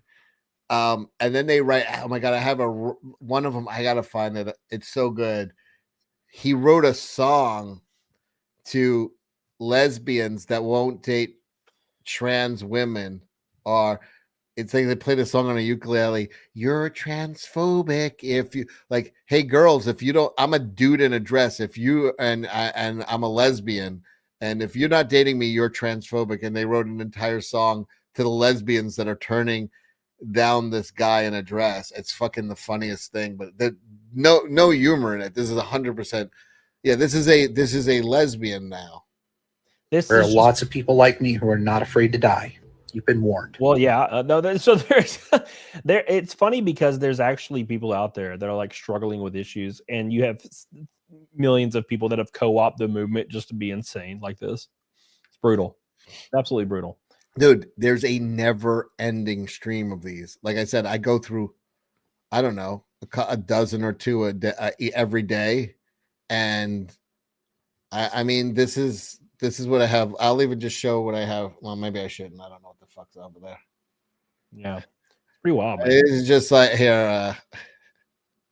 I was gonna show my folder, but I don't know what I have any other. Dude, it's really weird because years ago when I was working at GameStop, like in 2010 and 11 and 12, 13, I hired a lot of people back in those days, being, the hiring manager, obviously. And throughout my career, I had 2 transgender people. They were both trans men. So they were, born women, trans men. And they were the most fucking laid back, cool ass fucking people. They were just fucking and this is way before all chicks this. that became men. Yeah, they were just fucking cool. They seem to be a lot more. The men are like, for some reason, those trans women they have a lot of like masculine energy for some reason, and they're very so they act very unladylike. And it doesn't make any sense. Like to me, I'm like, Miss, everything you're saying is very unladylike. I mean, I expect more from you.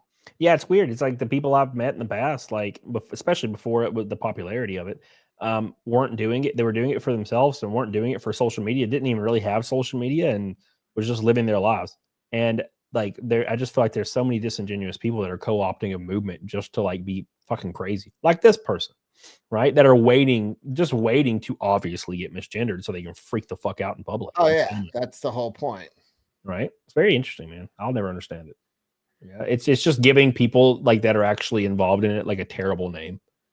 It ruined it. It ruined it for everybody else. Like that were actually struggling through this shit. It ruined it for all of them. Eric Allen. People have been touching on the summer being violent. Speculation have been that it may be. In my opinion, if they are setting May 1st as a day of protest and giving the summer of love, I suspect much violent love this year. Yeah, Eric Allen, they don't even know why they're there. It's like it's really funny. Let me see if I can find. I had one. The loser of the day was this couple, and they're literally at a protest, and they're like, "We hate Donald Trump," and like, "What's the worst thing he's done?" And they're like, "We don't know." Like, they literally don't even know what the fuck they're mad about. Let me see if I can find them. Yeah, well, I had a friend once that told me that he would go to protest because he had moved away from where we were from, and he became like a liberal overnight. And he said the reason he would go to protest was so he could get in a fight with a cop. But then he finally got arrested like a week after he told me that. And I went to his social media and he posted his mugshot and he was like, "This is unfair. Like we're fighting for equality and the cops are just like they're tyrants." And I'm like, "Bro, you told me you went out there to fight cops and you're lying on social media. You son of a bitch." That's so lame. And I haven't talked to him since because I thought that was really lame. Thank you, Eric. Appreciate you. Love you, dude. Eric Allen getting us 40 from Naked Snake. Thank you, buddy. Appreciate you, dude. Tornadoes. What's up, buddy? How you doing, dude? How you doing? Mick Stellar says, make sure you back a ride and die. Back a ride and die. Somebody asked if it will be shipped in June. The art is still being worked on. June's like a month away, and it's on like chapter 5 out of 10. So I don't know. I don't think so. But it won't be too far off that. Yeah, I guess I didn't really anticipate how fucking long the art was going to take. I guess I'm kind of dumb, but it's my first time. But it's being worked on right now, so it's gonna be all good. So it won't be years or anything. So don't worry about that. It's already set in motion, boys. And the cars are almost done already for the VIPs, and the tumblers are done as far as I know as well. So or be almost done. So it's all good. It's all good, baby. Don't worry about it, baby. What's up? You could play this. Should I play this lady? She's it. Celebrating because I love there's a whole new series of moms who were not getting attention, so they start transing their kids because that's a good way to, Am I gonna get you in trouble with NASCAR with this shit? No, you don't. Nah. No, I mean it's Tomorrow is my son's court date for his name change. I am so excited. I didn't even think to get like a personalized gift. I could kick myself. And so now I'm just like scrambling for ideas. You may just have to get something late. Anyway, I just want to share that. I know a lot of creators talk about sharing trans joy, and I want to share the joy of being the parent of a trans person and getting to be part of just a really exciting moment for him. For us, it's exciting for me. For him, yeah, for us. Did you see that? It's exciting for him, for us, for me. Yeah, so that's the point, dude. And you mentioned something like, will you get me in trouble? No, like, so, I think it's very well known that I've never had an issue with like trans people like ever in my life. And I think there's a very obvious divide with people that are obviously doing this, like they're doing it for like this person right here. This person is literally making their it's a Munchausen's by proxy situation. They're encouraging their children to do these things so they can make it about them on social media cred. She has a following now. People are following her and just cheering her on and saying what a great mom she is. Exactly. And if her daughter just stayed a girl, boring. I love it. I love the name he chose. Just all of it's so cool. All of it's so cool. In the midst of all of this, I'm just so excited. So bye. So, oh my God, I'm so happy for you, you psychopath. Yep. It's just it's disingenuous. It's disingenuous, and it's the same thing as I put it in the same category as only helping homeless people and giving them food or money if the camera is on. Yeah. That's the same exact thing to me. And speaking of the same exact thing, Eric Allen with a pink boy. Oh my God. That gets us the Naked Snake right there for the 449th stream in a row. Says, have you even participated in Naked Snake if you didn't back Cash Grab 2? It's a great point, Eric Allen. Thank you so much. What? Eric Allen. And Thank you, let me see how many people have subbed my channel. Subscribe to Cecil Says. Put the link in the chat right now. Says. Get him to I can't put the link. Can I put the link in there? Yeah, you're a mod, bro. I Oh think. boy. All I'm right. pretty sure you are. That'd be weird if you weren't. 372 people away from 20,000. Damn. Won't you do your part? Help a young boy. This is my make-a-wish. Help a young boy. It would really touch me. Would you like to touch me? Thank you, Eric. I appreciate you, buddy, for your pink boy. You are the man, the myth, the legend. We're 50 likes from 400 likes, and we just smashed the Naked Snake. 700 people liking the stream, or 700 people in the stream. Make sure you like the stream. I appreciate you, Eric. You are GOAT. You are GOAT. Orange and a pink back to back. My man's on top of things, bro. All right. You guys are fucking awesome. And Billy, big shout out to Billy for being the only red boy with the stream. I love you. Shit. Appreciate you, Billy. Billy's the man, dude.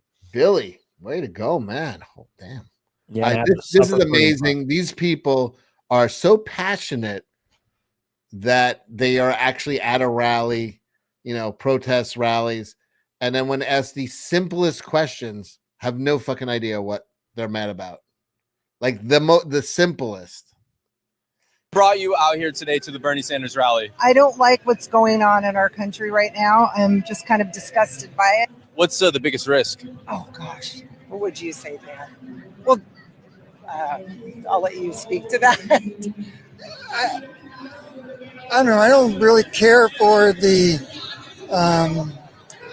language that's being spoken right now. You don't know why they're there. They don't know. Like this is your whole life. Your whole personality is being anti-Trump.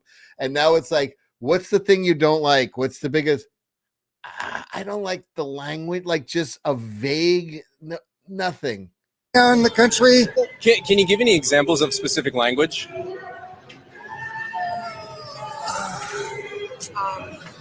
Let me think about that. So many things I don't even know where to. So many. So I mean, there's so many. They all say the same fucking thing.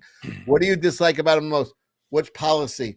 So many. Too many to name. Just one. Start. I would say, oh gosh, Dan, help. Yeah. What's changed over the last couple months post-Biden administration for you guys? Oh gosh. Once again, where do we start? You want to? Okay, you go for this one. You guys haven't answered any of them. You take this one.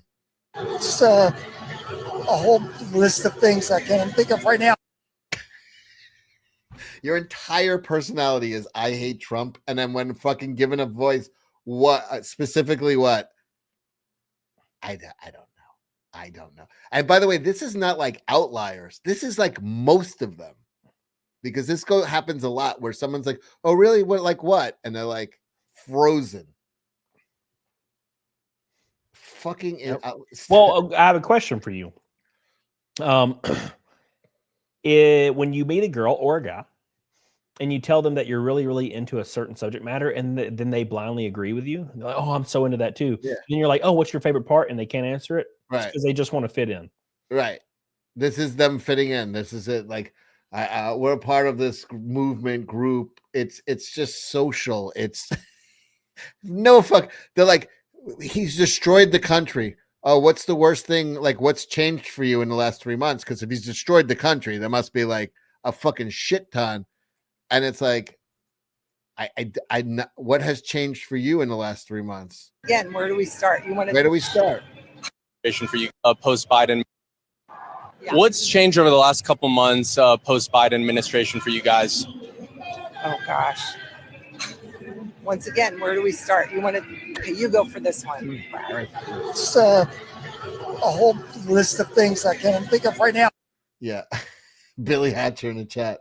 I don't know why I'm upset. I'm upset, but I don't know why. Right. It's like angry. Rosie had to leave the country. She can't even, nobody can even articulate why they're so fucking afraid, angry. Nobody can.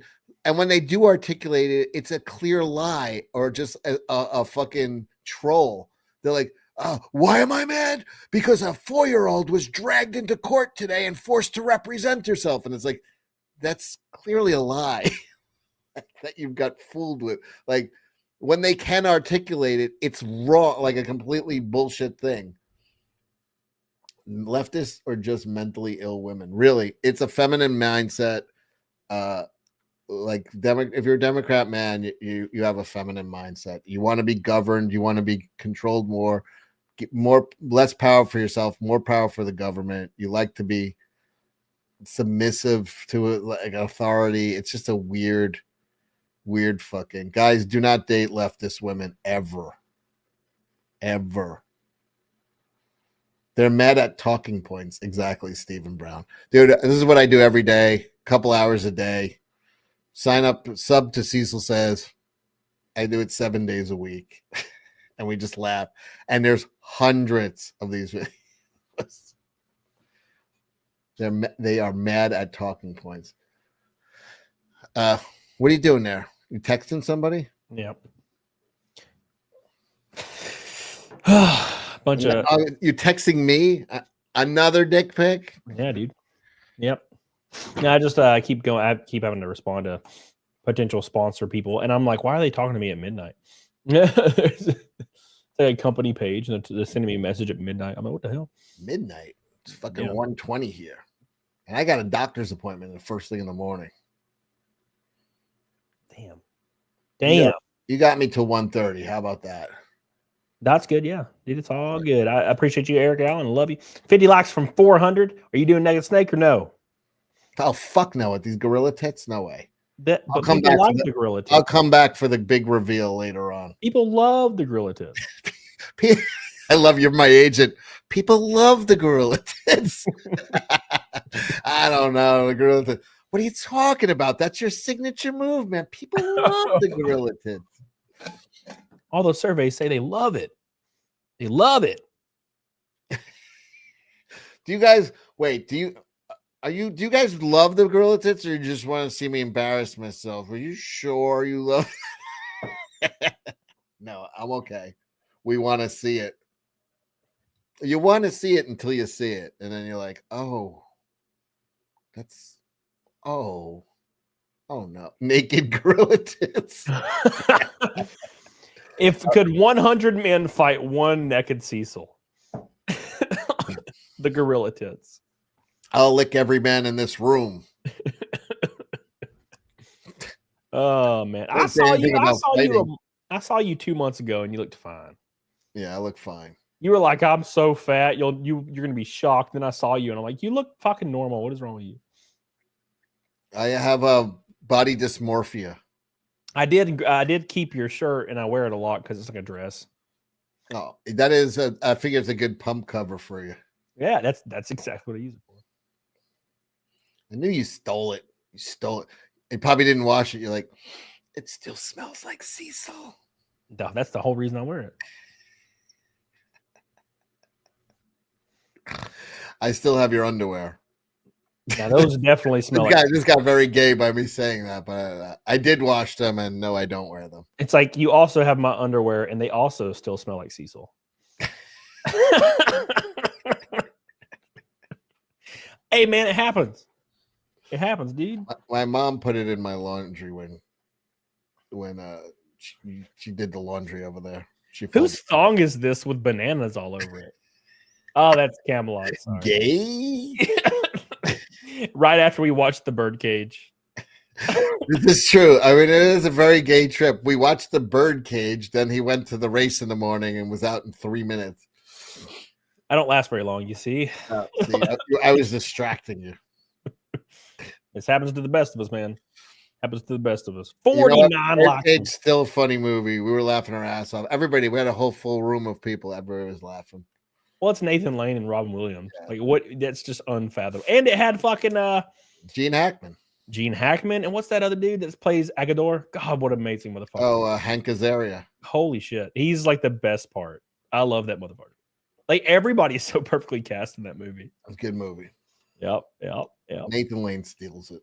Yeah, Nathan Lane's the best, man. Every time I listen to like Disney music randomly, because on road trips, I'm on the road for like 12 hours. So I'll go to John Fogerty, I'll go to punk, I'll go to like 90s punk, and then I'll go to like some metal, and then I'm like, fuck it, Disney music time. And I'll put on Disney, and it immediately goes to like Nathan Lane's fucking Timon and Pumbaa shit. I'm just like, this is great. I fucking love Nathan Lane, dude. We were watching a show called Only Murders in the Building.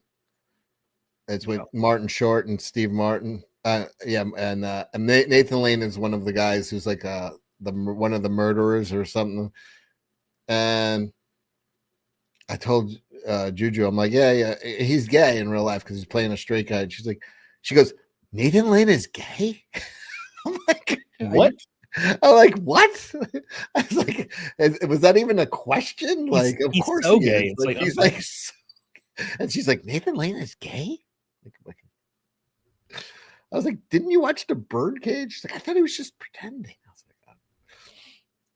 like, that was really funny when she said that. And she said that in all earnest, like, really?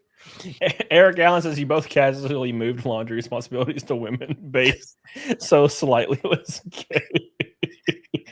Even Cecil's mom is washing my underwear, bro. That's pretty funny.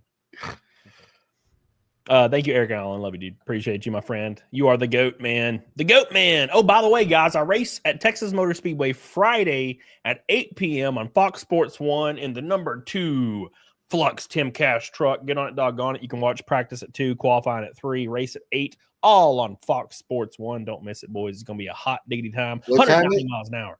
8:30? 8. I think it's 8 on Friday. 8 o'clock Friday night. All right. 9 p.m. your time on Fox Sports 1. Full throttle, boys. Texas.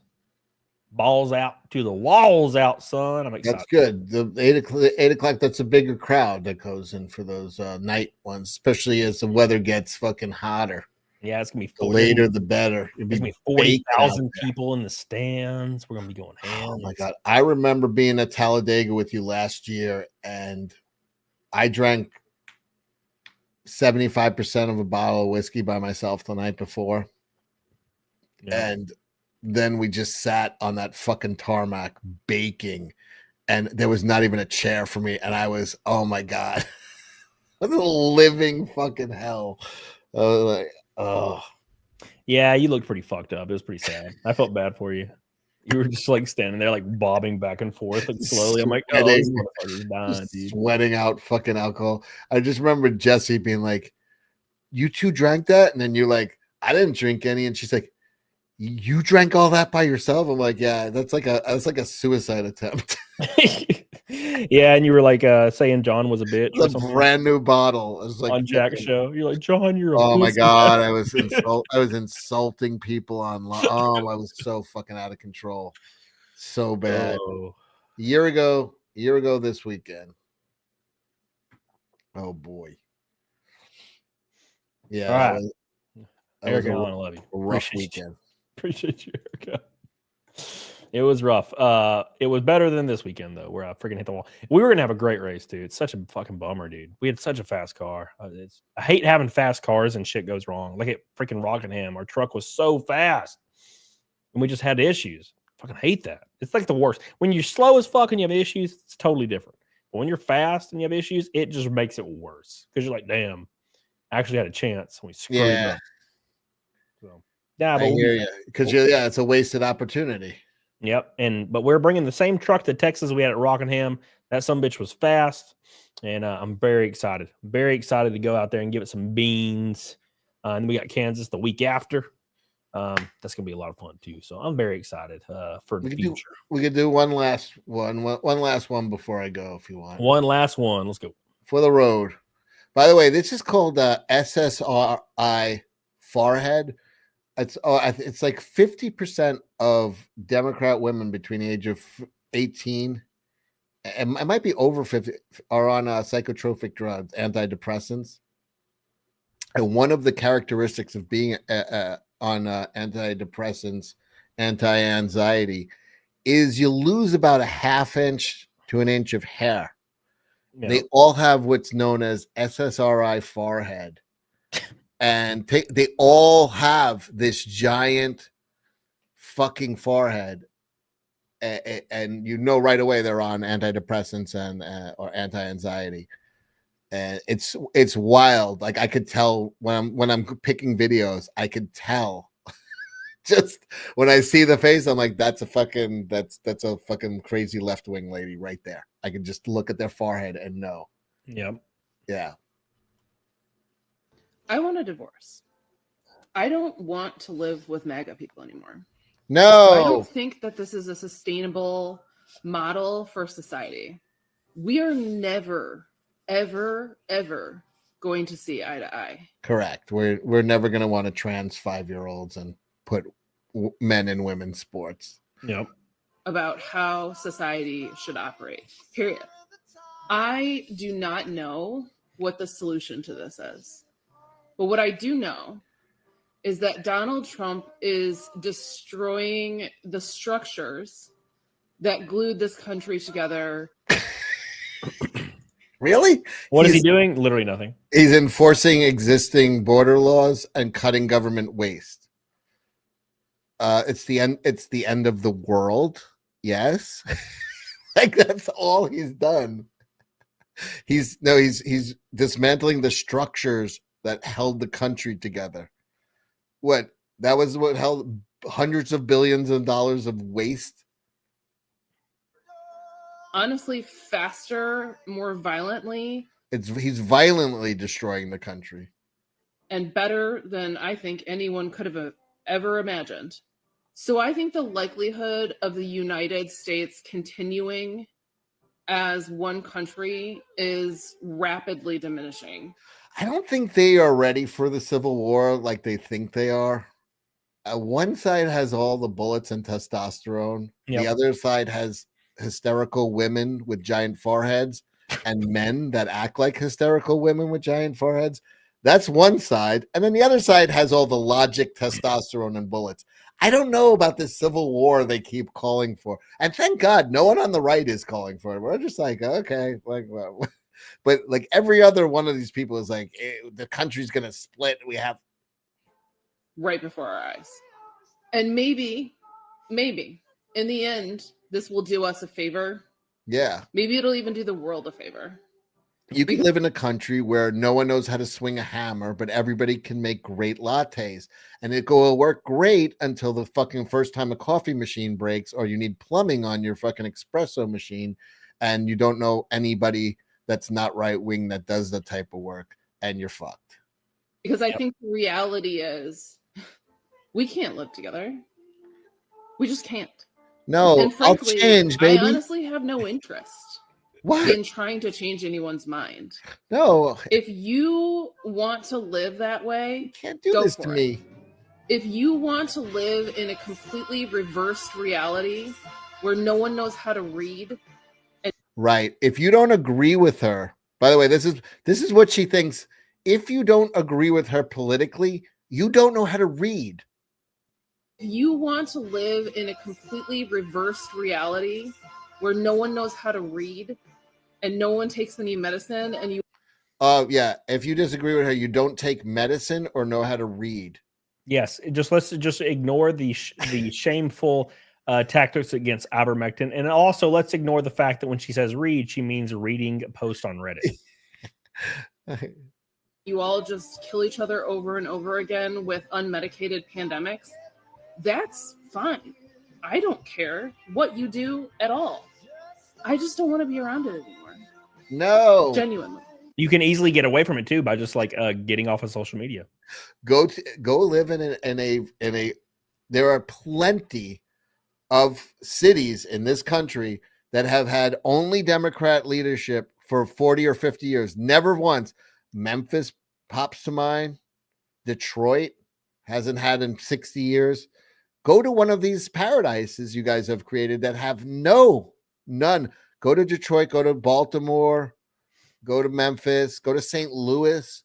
There are some cities that have just been decades and decades of only blue. They're basically utopias. They're liberal utopias. San Francisco, there's so many great places to go where you can get away from MAGA. Just do it. Immediately stabbed. Just do it. You'll be in heaven. You will be in. Once you reach there, you'll be like, oh, this is Shangri-La. This is Nirvana. Yeah, go to Memphis. Let's start there. Gross. Big foreheads, man. I've noticed that too. It's weird. Yeah, the big foreheads is like the tell.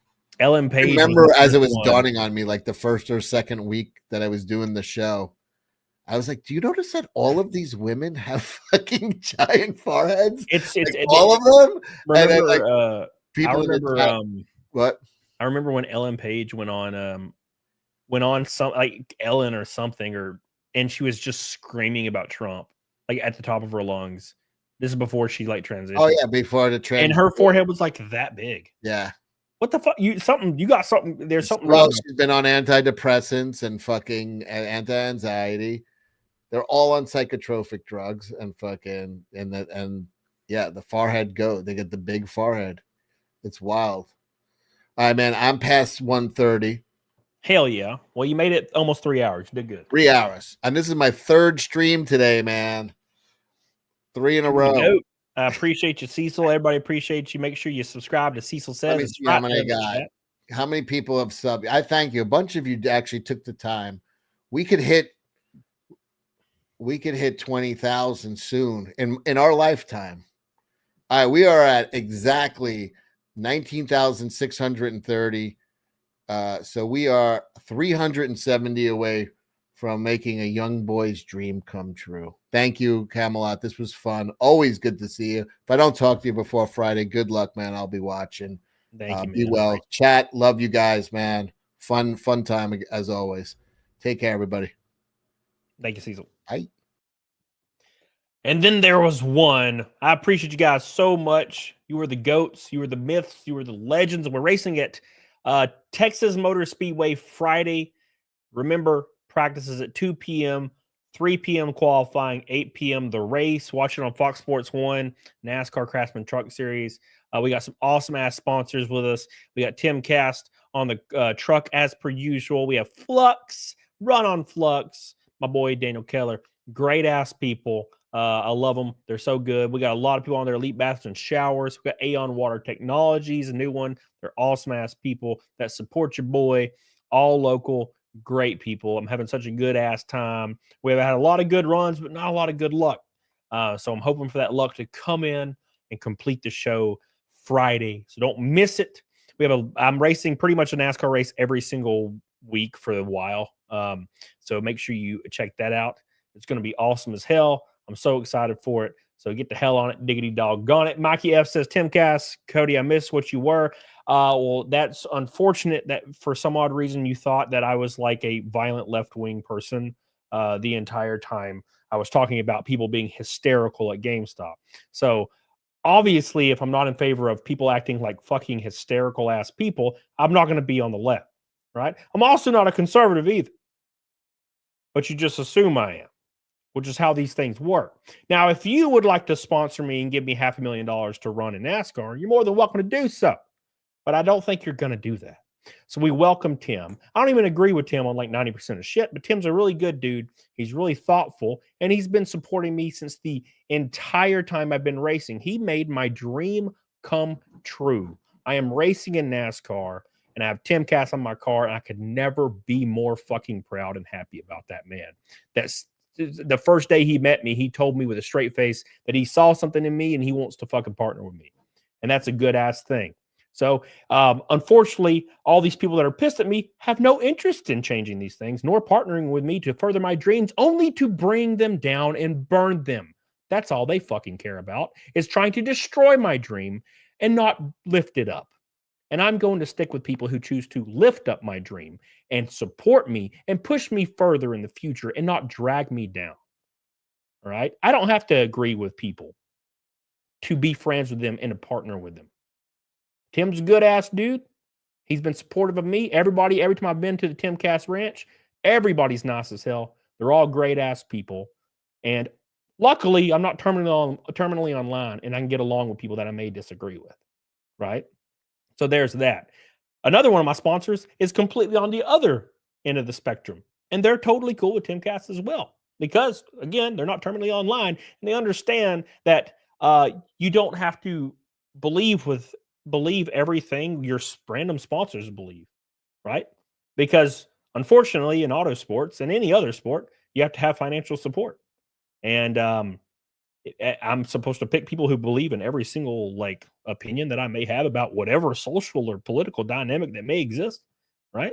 I don't even agree with CECIL 90% of the time, right? But I love CECIL, and he's one of my best friends, and I'll bring him on my show, right? Because I was born in a really strange time, 1990, where you could be friends with people and not have to agree with them on everything.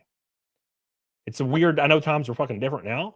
And I could be like, hey, Mikey F, I actually agree with everything you say, except for this one thing. And you're like, oh, fuck you. I'm like, oh, wow, that's fucked. That's weird. I can't even disagree with one ass thing, right? It's like when I talk to Sean, who's a liberal, and me and him agree with almost everything, except for one or two things. And people call me a Nazi. Pretty fucking crazy, man. Eric Allen, Pink Boy, hot diggity damn. All right, oop, shit. Real ones know what you're doing. Agreement doesn't matter. You're an attractive responsible because you're an awesome at what you do. Thank you, Eric Allen. I love you. I appreciate you, Pink Boy in the house. What a man. Oh, my God. Hell yeah. Hell yeah. Hell yeah.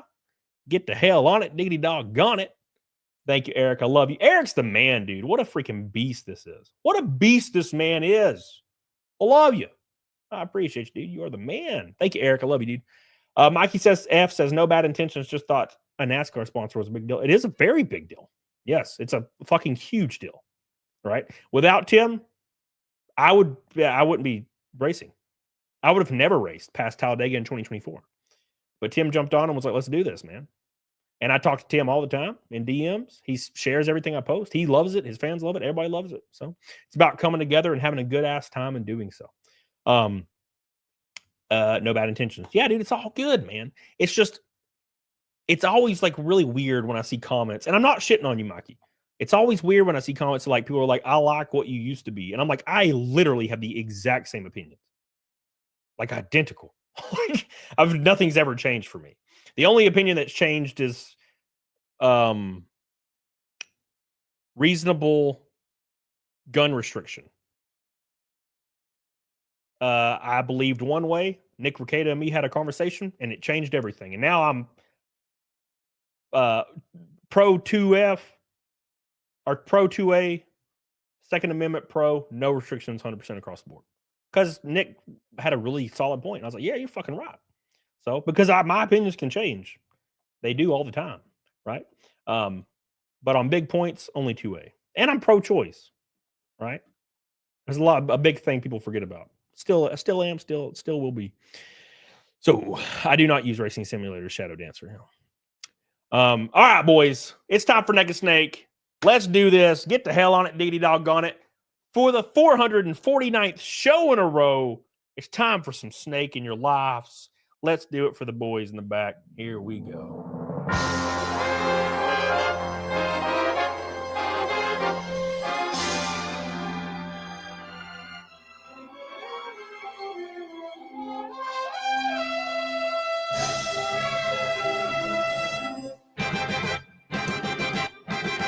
Here we go, boys. You guys ready? I also agree abortion's murder code. I'm just totally okay with it. I believe both.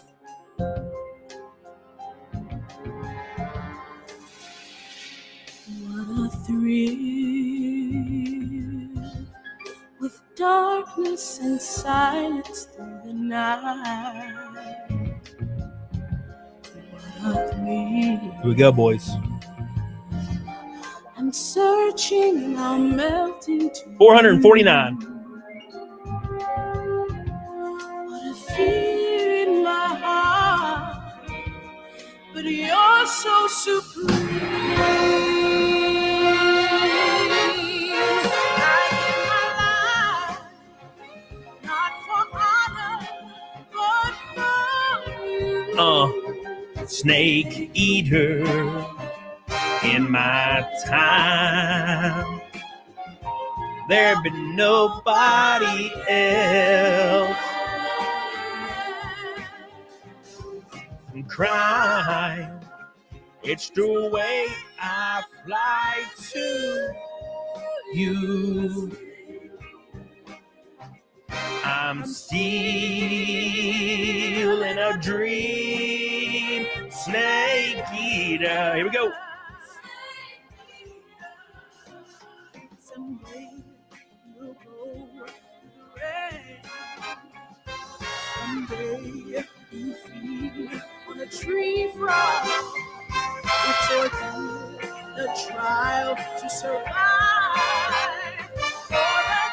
Oh my God.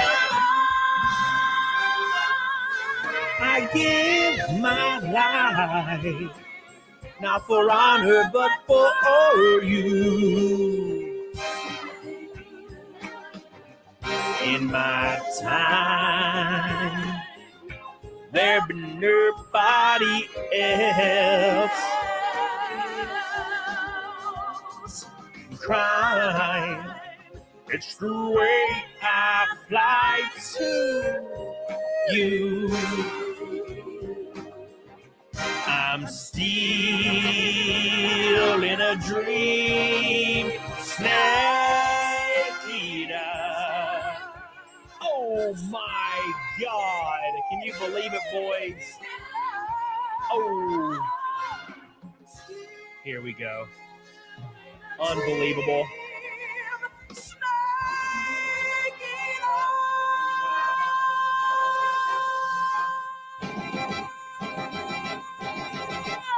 Oh, 449 in a row. Thank you guys so much for all your love, all your support. You guys are the GOATs, the legends. You're all legends, I tell you. You're all legends. Thank you so much. I saw the super chats pop up. We're going to give it some love here. I'm just trying to find somebody that's playing Elder Scrolls 2 randomly raid for fun. It's a guy named Burke Black. I might do that. Let's do that. Let's see what he does. Damn. See, the thing is with raids is like no one has them turned on. What about this guy? His name is Sky Captain. Let's do this guy. Sky Captain? That's what we're doing. Actually, you know what? Hold on. Let's do somebody. I gotta do somebody right here. Ginger Gaming Mentor. Interesting. Fipsy. His guy's name is Fipsy. We're going to do Fipsy. Can we do Fipsy? Let's see if we can do Fipsy. Raid yourself on Rumble, Rakin. All right, let me hit these super chats real quick. I love you guys. Sorry I was dancing too hard. Lord Narco Wookie, I love you. Donna Egbert, I love you. Steph, I love you. Sunny Hard R sent the same one twice. I don't think you meant to. You said, I spend hundreds on Indiegogo tips like you told us. What are you trying to say? Because I saw you mention something earlier about like racing or something. What are you trying to say here? Did you get the VIP? Are you trying to? What are you trying to say? He said something about not getting invited to a race, and I was confused. I was like, what? I don't want to. You got to like ask me. Like, I don't invite. Like, I don't invite people unless they like message me like, hey, can I come around? I'm like, yeah, sure, whatever, fuck it, right? Because I won't even know who to reach out to like randomly. You know what I'm saying? If I'm just inviting random ass people. Now, if you got the VIP package, yeah, all you got to do is email me through the Indiegogo thing and request the passes for whichever race you wanted to go to, like I said in the beginning. And then you just go to it. You don't have to do anything. You'll just go to it. But yeah, I appreciate you. I appreciate your support on the Indiegogo. I love you, dude. Sad lad, do you know why Don Fry is? My ideal Don Fry. Yeah, I think so. Don Fry. Oh my God. Yeah, dude. That was the guy with the crazy fight where they're just punching each other. Yeah, dude. Thank you, Sad Lad. I appreciate you. All right, boys. You guys are goats. You try Oblivion Remastered. Oh, yeah. We're gonna raid this guy. His name is Fipsy. He has 3 people watching. So say Cam raid in the chat. Cam raid in the chat. We raid him. Sonny Hard R says just JK Cody, but you better have fun in Texas. I'm gonna try, baby. But if you're wanting to fucking come, just message me, dude. We can hook it up, man. It's not a big deal, right? I have a lot of people that have come. So yeah, you just gotta ask me. So thank you, Sonny Hard R. I appreciate you. We're gonna raid Fipsy. He's playing Oblivion. Give him some love in the chat. Say Cam raid right when we raid him. Everybody has to raid. He has 3 people watching. It'd be really cool to see him have a couple hundred. Give him some love. I appreciate you guys so much. I'll see you on the other side. Get the hell on it, doggone it. I'll see you guys Wednesday. Bye. Yeah. Love you guys.